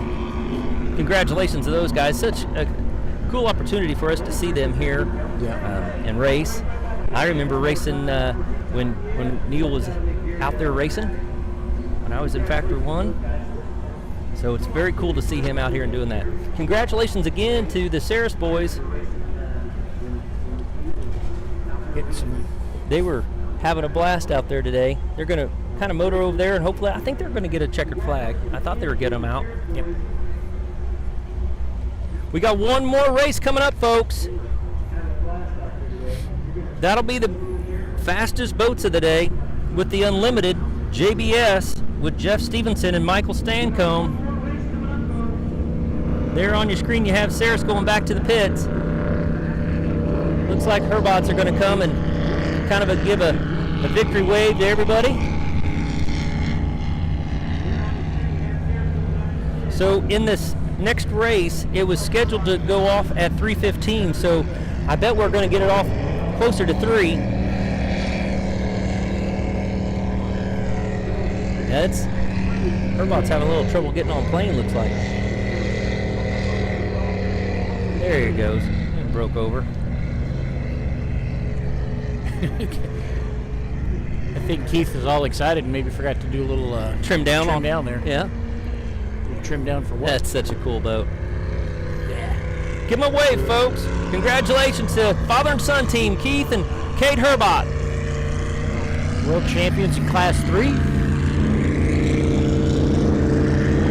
People waving and clapping as they go by. Nice job. You know, and like you said, they put in the time, put in the effort to get to all the races. It's wonderful to see them out here and have a great season. Yep. Hopefully they're going to be back out next season, racing again.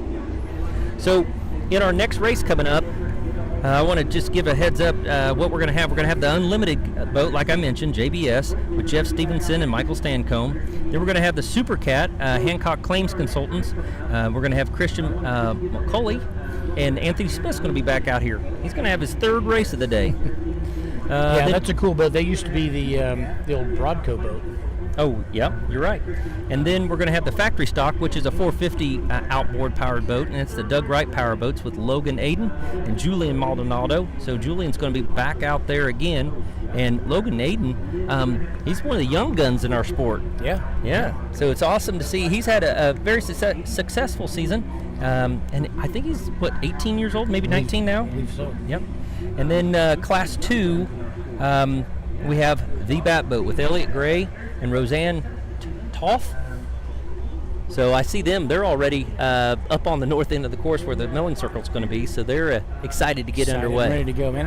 That is a cool boat. We get to see that up close and personal at the street party. And the detail in that boat is phenomenal. Yeah. If you get time, go by and take a look at it. It's got a street scene, like a New York City street scene, Gotham City street scene, and there's even people in the windows, and it's amazing, the detail. Yep. Painted locally to us. They're in Harrisonville, Missouri. Visual Imagination.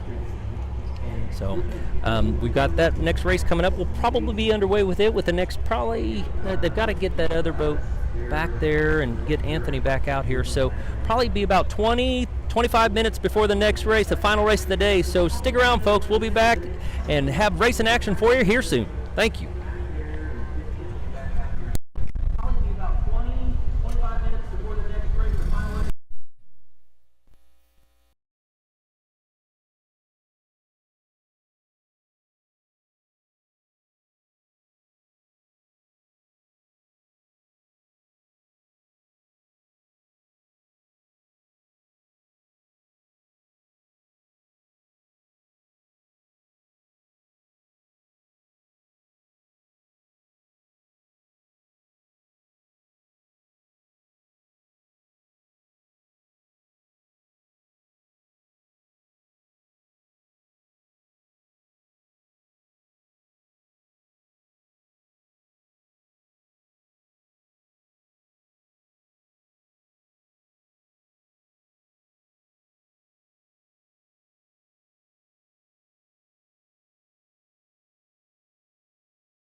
Okay, welcome back, OPA race fans, to the final race of the day for the 2023 Englewood Beach Waterfest, home of the Offshore Powerboat Association's World Championship. Brad, we've got a bunch of we got a bunch of classes in this. Not a whole lot of boats, but it's going to be a good time for this last race. Yeah, it is. These are the biggest and the fastest boats of the day, folks. They're really going to come out here and put on a show for us. We really appreciate them coming out and doing this too. You know, we've got an unlimited boat here today too in JBS. Jeff Stevenson and Michael Stancomb. They've got V16s, as you will, 16 power plants in that boat. So they're actually a one block with basically 4 LS heads on it. So that's going to be a cool boat. It'll be right there in the hunt for probably the fastest boat out there. Yeah. Then we got Super Cat. We've got the Farnsworth entry with Hancock Claims Consultants with Christian McCauley and Anthony Smith. And then we have the factory stock Doug Wright powerboats with Logan Eden and Julian Maldonado. And then we have the one Class 2 entry, the Bat Boat with Elliot Gray and Roseanne Trough. So it's going to be a really cool race. I can't wait to have them put on a show for the local fans here on the beach. We still got a heck of a crowd all the way up to the north end.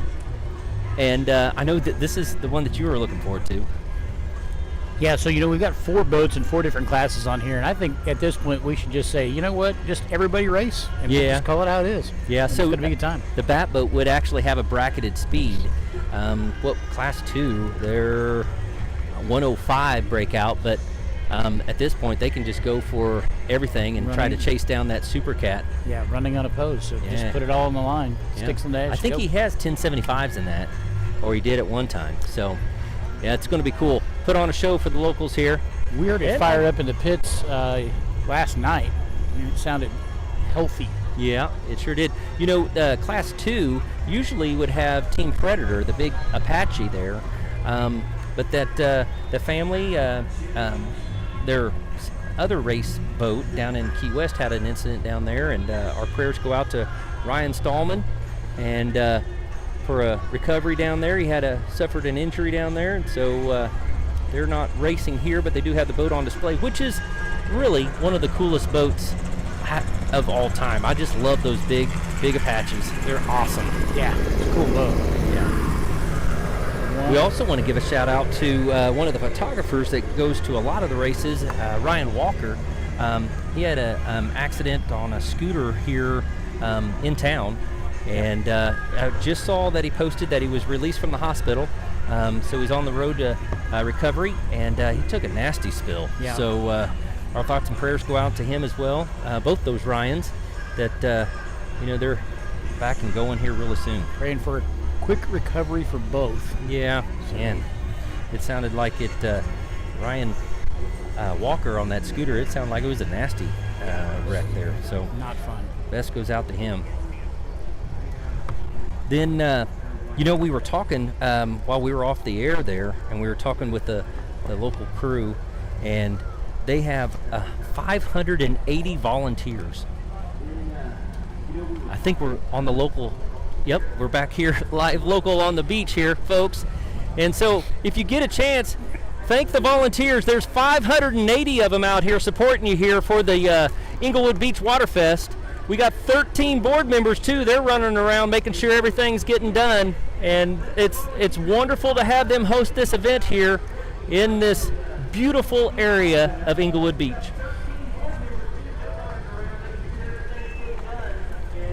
Heck of a staff of volunteers. They've been nothing but hospitable to us. And I know the race teams say this as well. They love coming to this site.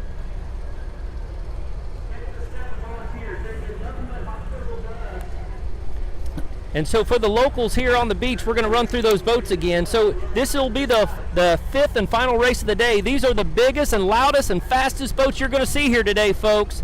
They're all going to be racing in different classes, but they're going to go out and duke it out just the same. The one boat that will have a bracketed speed of a breakout speed of 105 is the Bat Boat, but I bet they're just going to go ahead and throw that out the window. I think they should just put the sticks on the dash and row. Exactly, and roll with them, exactly. So the factory stock, Doug Wright, the red boat that you're going to see, that actually is the only boat out here that has the outboards. It has the Mercury 450s. JBS, like we were mentioning on the live stream here just a minute ago, it has the 16 power V16s in that boat, and it is an unlimited boat with Jeff Stevenson and Michael Stancomb. Michael Stancombe's dad's going to be back out and racing next year, he says, at the ripe age of 77 years young. Yep, and then we're also going to have the Super Cat back out there that's going to be the Hancock Claims consultant with Christian McCauley and Anthony Smith in there. And I will tell you, they've got an interesting sponsor other than just the Hancock Claims. Hancock Claims. Sorry about that. Yeah. It's a company called Effin' Bagels, and I don't know. Is that on the Super Cat or is that on JBS? I think that's on JBS. No, it's on JBS. Yeah, I'm sorry. It was on JBS I'm talking about. So, yeah, Effin' Bagels. I've not had one, but I hear they're effing good. So keep it clean there, Brian. Keep it clean. I think that F means fantastic. Okay. Fantastic bagels. Okay. Go with that. So they're lining up on the north end of the course. Out of their milling circles, I see the pace boat has the yellow flag up. They're going to bring them up on plane and come past the beach here. Probably be going green right away. Here's the chopper is in the air.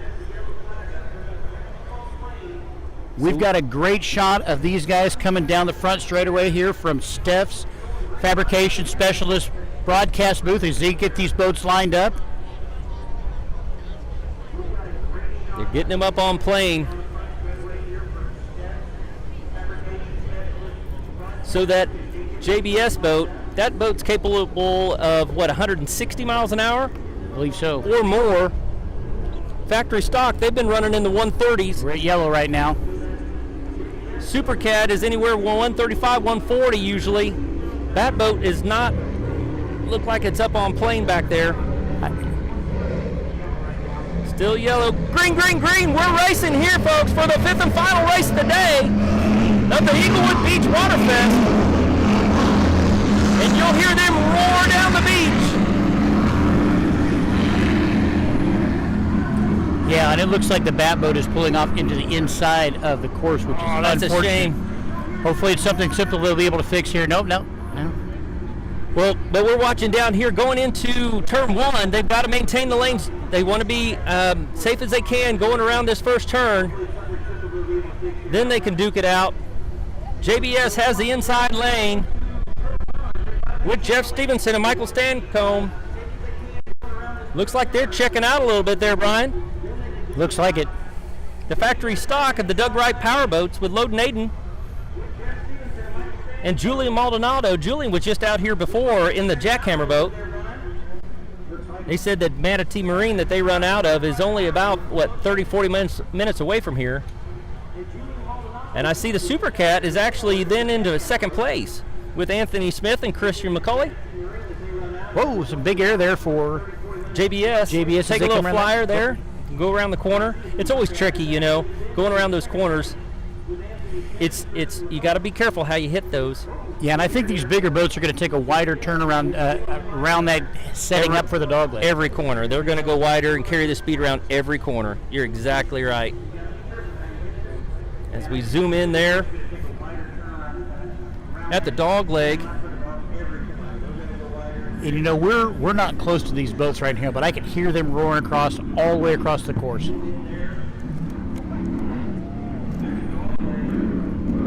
That's a cool shot with that glare racing off into the sunset almost.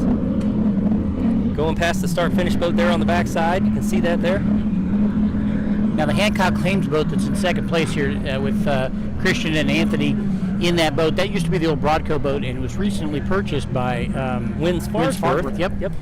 Came down here. They got some laps last weekend and did really well there, and now they're coming down here just to get some more seat time in and put on a show for everyone here on the beach. Yep. That's great that they did that. We appreciate that. And it's a cool, fast boat, man. Oh, yeah. It always was. It really was. Very dominant in the Super Cat class. You'll be able to feel these boats as they go by. JBS making the corner on the north end of the course. Everybody's standing up watching these big boats go by. Yeah, these guys came through and did a parade lap before we got live again, and man, it sounded cool. They were here. More like a flyby. Hancock is great. Boy, it does too. 2 MTIs on the course with the Doug Wright there at factory stock. Yeah, the Doug Wright boats were really cool. Yeah. Now that Doug Wright boat went over earlier this year. They did some repairs to it. Didn't suffer as much damage as I thought it was going to, because they were able to get it back out here quickly. A lot of times when those boats go over, they're done for the season. Yeah, no, that shows the true dedication of that team to put the time in to get that boat back out here on the course and be competitive. Now, just as a quick update, off camera here, we do see the bat boat is under tow. Both drivers are out on top of the boat. I think they're fine. They just had some kind of mechanical problem, so yeah, everything's good. Unfortunately, we can't see them run today. I know everyone was looking forward to it, but they are safe. Just under tow. Darn it. He's done a lot of racing with OPA in the past, and it's great to see him back here again. Hopefully next season we'll see a little bit more Elliott and that beautiful boat. It's always a fan favorite with that beautiful paint job. Look at everybody standing up on the beach. They're right down on the shore. Everybody's getting their phones out and cameras out. Yeah, they are engaged for sure. People out as far into the water as they can get to be able to take good video of these boats as they come around that dogleg turn. Yeah, from our Steph's Fabrication broadcast booth, I can see that they're really flying around that back dogleg. JBS is still out in front. Looks like Anthony Smith and Christian McCulley are trying to chase them down.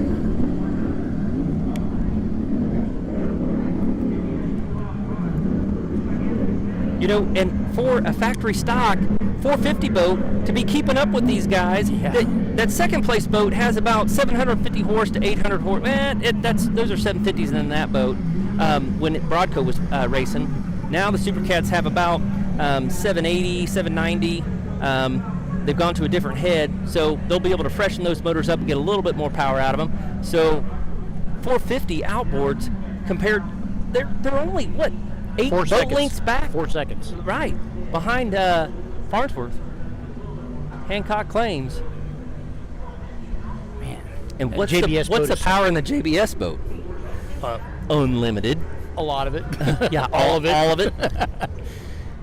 Coming wide around turn 7 here.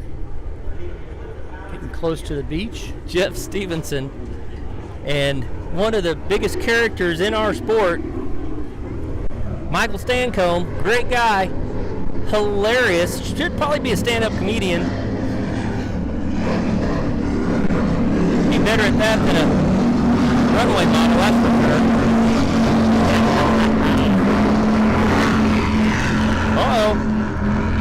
Oh, hang on. Looks like Anthony pulling up alongside of Jeff and Michael.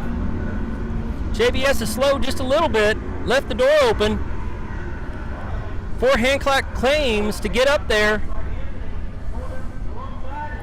But it looks like Julian may come on the inside of them as they come into turn 1. Yeah, we got to watch Julian this can get corner close. here. This Yeah, is going to get serious It's here, going to get folks. dicey here real quick. And yeah, both Hancock claims is out to the outside and ahead of everybody now. and Doug Wright is there in second place. Oh, they're pulling up. Yep, they're pulling up past Hancock as well. JBS is just behind them in third place, about a rooster tail back. Big jump there. Coming around turn 3. It's hard to tell where oh, there we are. Yep, so Hancock's out to outside. And they're just getting familiar with the boat. That boat has raced a lot in the past as Broadco, but and Anthony has raced in Supercat, but he has never raced in this boat until just 2 or 3 races ago. So No, not even that. I think it was just a couple weeks ago. yeah, And, they had some thoughts about that boat. Hey, it hasn't been in the water in a while, and they hadn't fired the motors for a while, so they had done a bunch of work to it just to make sure that it was, number one, safe to race, and number two, that it was going to be able to be competitive, which it was. Yeah, they're having great luck with it. Knock on wood. Yeah, next year's going to be a big year for that team. Yeah, it's exciting for them. So we've got the 450 boat out in front. Yeah, look at that. Stock Mercury Power leading this pack today. And those boats are so nimble. Oh, they are. And light. Beautiful boat.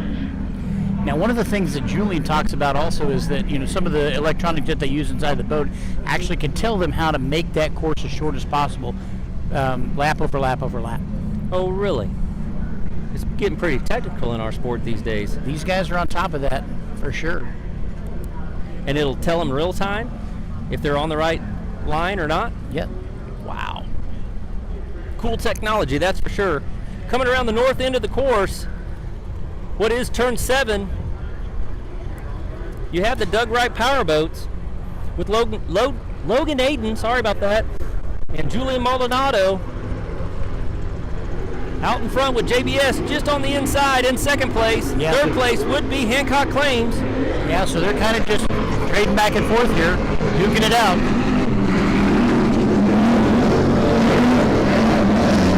Nice to see as those guys bounce through the weight that's increased a little bit here. Yeah, I don't see the white caps like we saw at the beginning of, race 3, but it's laid down a little bit. I don't see the white caps like I did. So we see these guys going back down into turn 1. JBS is on the inside. Yeah, that glare, we can actually see turn 1 again. Yeah. Mariah Lacey helping out a camera. There, panning down to turn 1s, 2, and 3. For our Steph's Fabrication broadcast booth.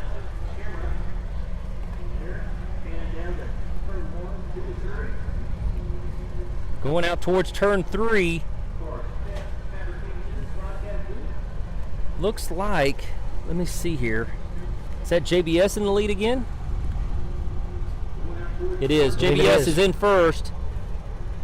Factory stock Doug Wright Powerboats is in second. And Hancock Claims would be in third. On the kind of taking an inside on that corner of turn 3, but on the dogleg turn 4, they're going to be on the outside. And it's amazing. This shows how good Anthony Smith is to go out and race with Christian, that they've never raced together. And I don't know how much time Christian has in a Super Cat, but it's cool to see that they're out there and they're meshing so well. Oh, and look at this. We got the bat boat that's under power now. Oh, hey, look, Elliot's like, hey, I'm going to get back in here and duke it out with these guys. That's so cool to see. That'll be cool to see, yeah. He should have waited and gone to the inside, or to this front straightaway. He's like, I got to go. You don't want to have to catch up to him. He's like, I got this thing fixed, man. Unhook it. We got to roll. Yeah, untie this thing. I got to go. And now that boat would be capable, with the 1075s in it, it'd be capable of running in the 140s, 150s.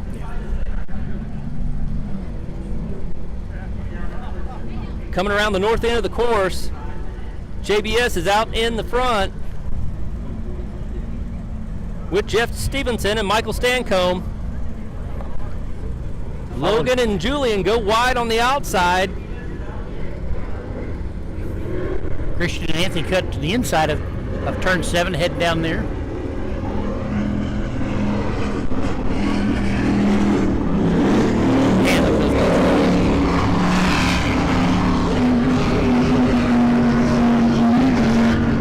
See those outboards, the way that they kind of suck that exhaust back up in through there. You see that kind of it's almost like a vapor trail behind an airplane, behind those outboards.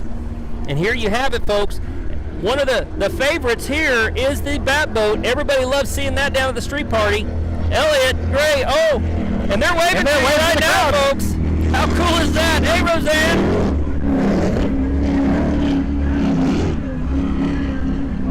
That's awesome. That is so cool. A very famous boat, really, in these circles is the Bat boat. Been around for a minute. Built originally as a pleasure boat. Elliot bought that and is jumping out here on the race course. I think it was maybe 2 years ago or 3 years ago. I think he campaigned a full season with OPA, and I believe he took the national with that boat. I'll have to look back at the stats and see. Yep. But he traveled all over with that thing. And you know, he's from St. Louis. Our home water down at Lake the Ozarks, what he would consider home water too. There you have the chopper right over those 3 boats coming into the dog leg. JBS still looks to be in the lead. Hancock Claims is in second. Kind of out on the outside of this turn. Logan and Julian are there in third. Man, they're doing great for only having 900 horse. I mean, my goodness. You know, and these guys, you know, I know they're all in different classes, but they're really making it a race. They're really making a lot of fun for people and really putting on a show for the 2023 Englewood Beach Waterfest. Yeah, these teams really want to support this site. Yep, it looks like Hancock is trying to make a move around to turn 5. Looks like they will take over the lead, going back down to turn 6 and 7. JBS then would slide kind of to the outside. They want to stay out of that spray and get that clean water. The disturbed water is a little bit slower, and look how hard that the Doug Wright can charge into that corner. Yeah. They just. Although Anthony made a pretty sharp turn there. I mean, I know Christian's driving, but those guys took a turn instead of Doug Wright. Yeah, you know, and they're getting more comfortable with that boat. So just this kind of testing and tuning and getting familiar with it, they're just going to get nothing but faster and faster. And comfortable with each other. There's always going to be a dynamic between throttle and drive. Like, for instance, we have Stevenson and Michael Stancombe in that JPS boat. They've been racing together for years. Back in the Factory 2 days, and then jumped into this boat here. They're like brothers when it comes to racing, so it's great to see them back together. You know, and they have a new boat in the works. I think they're going to go Class 1 racing, so yeah, it'd be cool to see them get that. They've got a skater coming for next season, I think.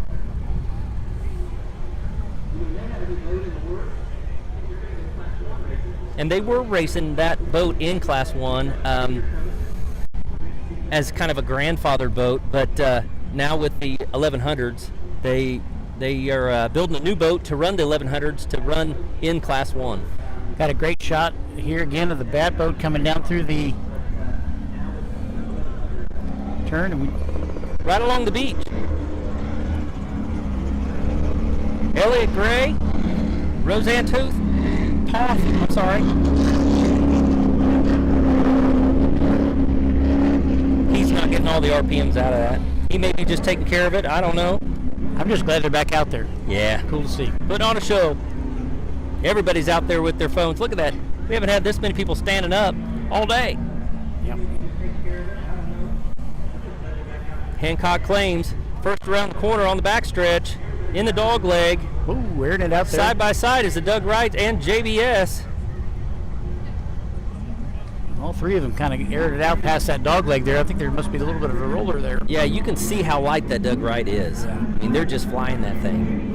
And one thing that the factory stock class runs into is they have to worry about the water pressure with those outboards. And they're flying it so much that that's what they really have to keep an eye on, because those boats will go in, or those motors will go into Guardian mode. Yep. And you got to slow all the way down, turn it off, turn it back on.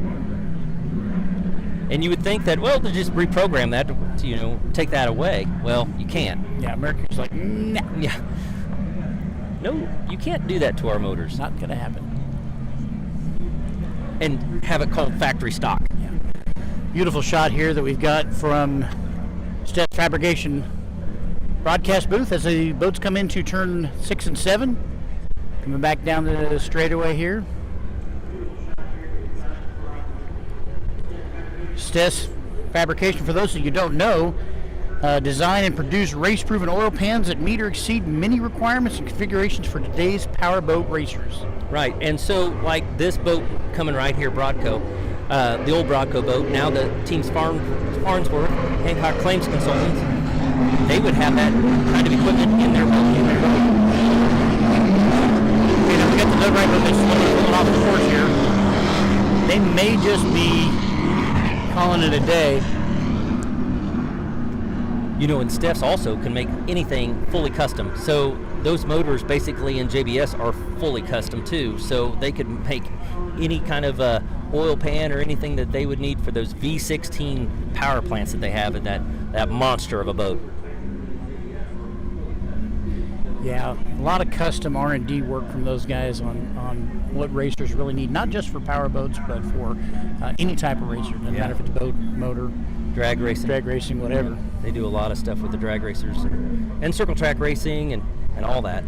You know, because a lot of those circle tracks, they're worried about the windage tray, you know, and the oil slipping to one side. So those custom tanks and dry sump tanks, all that stuff, they can build all that custom to your specs, however you want it. Yep, design, fabrication, maximum oil control systems. That's what those guys are about, and results at the end of the day. So you've got product that you can count on, and one less thing that you got to worry about when you're in race conditions. Now, and I've seen some of their products, and the welds on those is amazing. My gosh, they got some really talented fabricators that work for them. Hancock Claims coming around the dogleg here. That's actually JBS, I think. Oh, yep, you're right. It's hard to tell those two boats apart. They're both MTIs. Marine Technology from Wentzville, Missouri. It's a little east of where we are. Yeah, over in the St. Louis area. Randy Sism and Taylor Sism. The family over there. Super excited that the Doug Wright powerboat's here. I know that he's pulled off in the center of the course, I think he called it today, but man, it's a cool boat. Yeah. Cool boat. I physically can't look where they're at. My eyes have had it. Yeah, that They're glare shot. is right there. Oh. I mean, I'm not even sure I could see it anymore. Yeah. Well, you know, looking into the sun, it's we're not the brightest guys, but Did you just make another dad joke pun there? Yeah. All right. Straight into the sun. Oh, good stuff. There you go, the choppers right next to JBS as they come past the beach here. Oh, airing it out still. Jeff Stevenson, Michael Stancombe, giving everybody the perfect photo op. Now we're back into Hancock. Hancock Claims Consultants doing the same thing, getting out as wide as they can, giving everybody a great photo op. And I'm excited for that team for next year. That team is going to be really special. Yeah. Anthony does a great job. You know, he's so talented when it comes to throttling a boat. You know, he's been running that Knuckleheads boat with Evil Ed Smith, and they've really meshed really well. And it's going to see how that comes to, you know, how that works out. Since his dad's going to have the same boat to it, I don't know if he's going to jump in with his dad or stay in with his adopted father, the Evil Ed Smith. We'll see how that comes to be. And I can't even imagine being in his shoes. It's like I'm racing with Ed Smith, and I don't know if it's my dad or my stepdad or who it is, but yeah. He just calls him Ed Smith. Yeah. So the bat boat had come down off plane in turn 2 and now is back up on plane. Maybe he was waiting to race with these guys. Yeah, he's staying to the inside.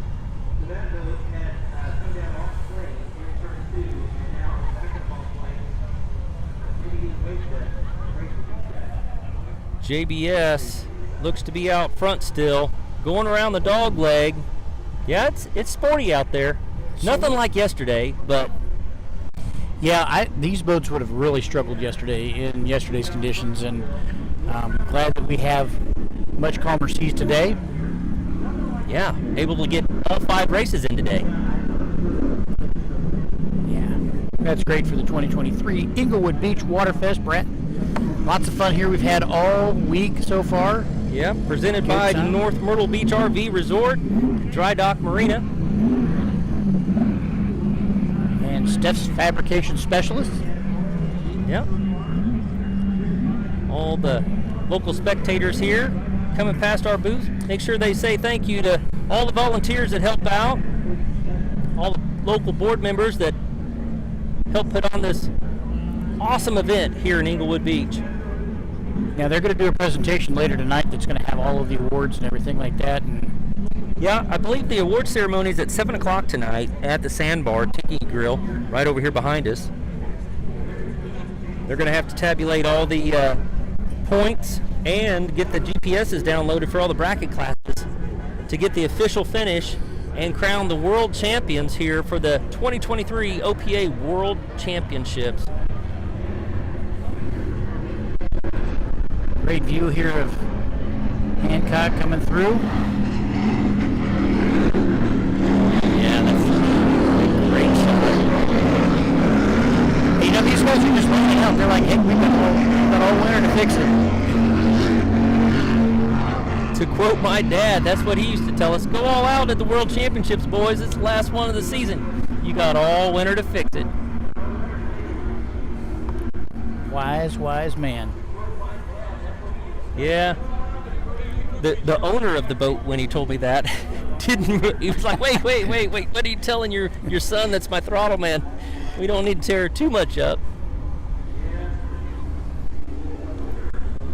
Here we have the bat boat coming past the spectators here on the beach. As our good friend Chad Prater would say, you know what? We'll make one minute more. Yeah. Go out and run it. Break it today, fix it tomorrow. Fix it better the next time. If you're afraid to break it, you shouldn't probably be out here racing it. Amen. That's another thing Mr. Prater says. Yeah. He's not afraid to run that boat. Coming around turn 3. I think that's JBS still out front. Anthony and Christian may have closed that gap a little bit. Into the dog leg.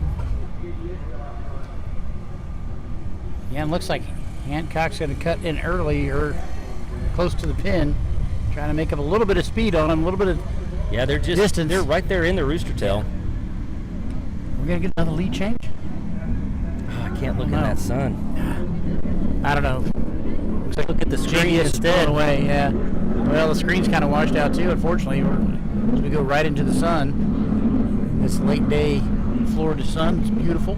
Yeah, it is. We'll stay here all month, I think. Well, it's going to be warmer here, that's for sure. Yeah. South Florida's where everybody wants to be. I'm going to have to go home and push snow, man. Yeah, I heard. You got to go home and put the blade on the truck, don't you? Yeah. Hopefully not. Oh, back to Kansas.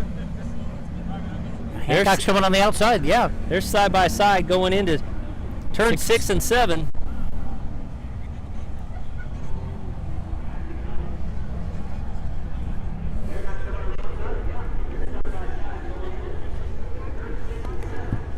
Hancock Claims is on the outside, closer to the beach. JBS just out in front. Jeff Stevenson, Michael Stancombe.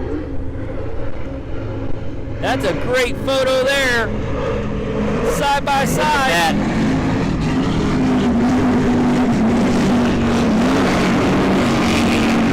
Hancock Claims gets past JBS right at the start-finish boat, leading him down into turn 1 by maybe a boat length. We're going to have to see how they go around this corner.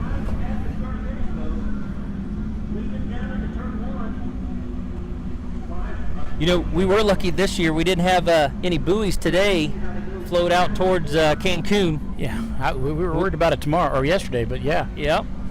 We had that happen last year. Looks like Hancock is still out in front. I think. I'll look down there and see. No, I think that's JBS. JBS is back. They're side by side. Look at this. Oh, look at that. They're Hancock's back still out front. Yep. We're going to duke it out for turn 3 here. Putting on a show for everybody here at the 2023 Englewood Beach Waterfest, presented by North Myrtle Beach RV and Resort, Dry Dock Marina.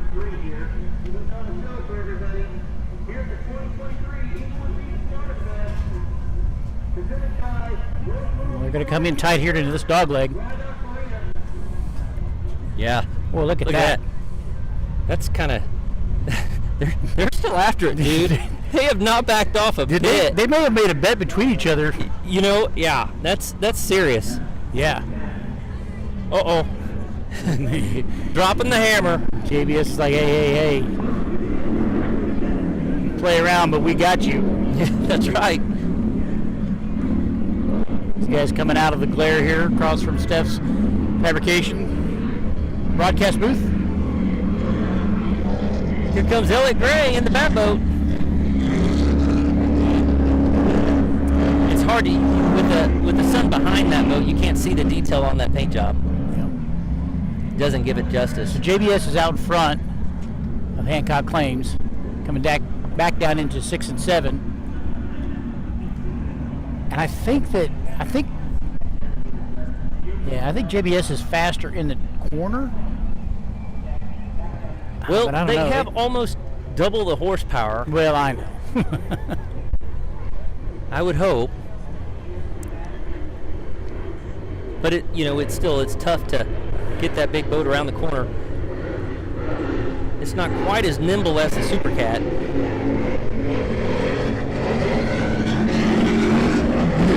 can see that effing Mega sticker on the side of the boat.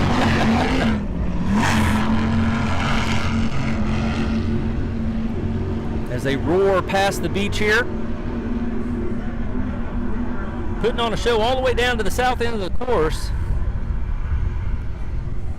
You know, they got to go way down there, past this first turn buoy, all the way down to Stump Pass to come back into the pits. It's kind of a long way to get around here to the pits. Yeah. That's why between the races, we had a couple racers that would go in and jump in another boat and come back out. That's what we had a little bit of a wait, but really everything went off great here today, Brian. So far, yeah, really it's on been schedule. awesome. Great turnout today, great weather. Yeah, great turnout, great weather, great facility, great place to be. If you're not here, again, I have no idea why you're not.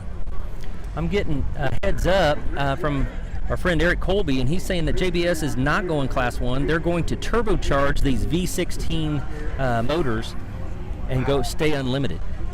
Wow. That's going to be something else. But they are building a new boat.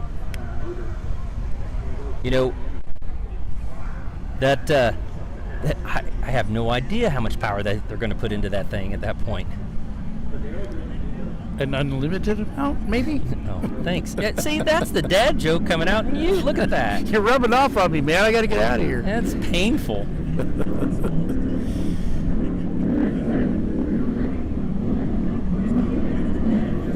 JBS skating by the bat boat. Putting a lead over Hancock Claims now. Yeah, and bat boat's back out there going past them. So, Eric Colby was giving us that heads up, that information to help us out here, and he's going to be doing a full recap of these races over the weekend. Look for that tomorrow morning, Monday morning on Speed on the Water. So he'll have the full final results after they get all the data figured for the OPA World Championships. Coming around the north end of the course, you have JBS, Jeff Stevenson, Michael Stancomb. Like Michael said, his dad is going to be back out racing next year. George Stancomb back out at 77 years young in 2024. These guys are a lot further on the inside of the course than they have been the last couple of times around. Yeah, they're getting serious now. They're not just putting on a show. George and Michael Stancomb, they have re-rigged their Super Cat Light that was rigged with 500s EFIs to have the 500 outboards from Mercury. Oh, JBS slowed there just a little bit, allowed Hancock Claims to pull up next to him on the outside. Open the door right Thought up. maybe they were going to call it a day. Anthony's like, nope, we're still racing. Yeah. We got to go. Like I said, there's no quit in that guy. Well, and he has more seat time out there today than anybody. Yeah. He still ain't tired. No. He's going to be, though. He'll probably race you around the pits here afterwards, too. He might. I've seen him on a Grom, man. He's just as aggressive on that as he is on the boat, so.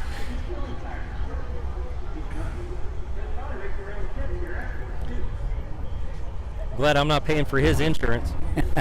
He probably has a couple citations under his belt. What? No. Well, he moves a lot of the big boats around, too. does. So he drives some big trucks that really can't get going too fast. But, yeah, he's got his big toter here, hauling that Super Cat around. And he's brought a couple boats down. They were telling me they brought a couple boats down last week or the week before, down from New Jersey, so the customer could spend the winter down here enjoying their boat. On a tilt trailer, and you can't, the way those tilt trailers are built, there's a lot more pressure on that outside tilt wheel, and you really can't get much more than above 60, 65. Oh, really? Yeah, that's what Anthony was telling. I was kind of surprised with that too, and he goes, otherwise you'll just start blowing tires. Oh. Putting on a race right now as they come into turn 5. And he was towing a big boat too, a 48-foot MTI.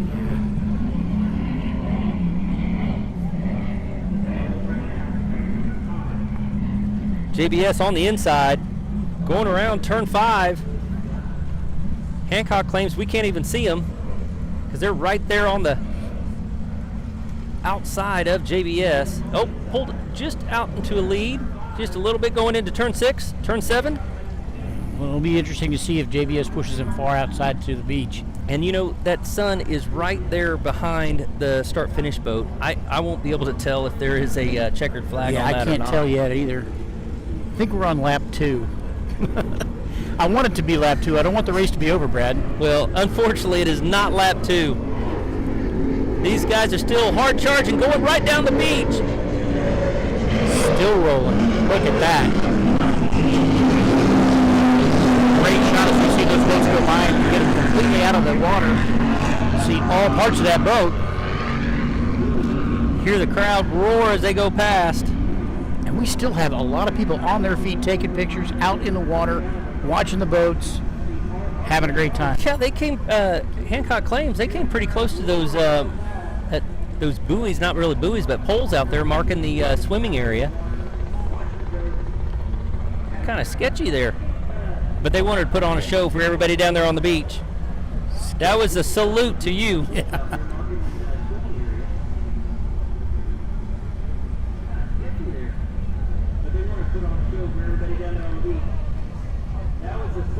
Thought maybe that they were going to turn in, but they went ahead and made the right-hand turn. Well, now it looks like JBS is turning in. JBS is turning in.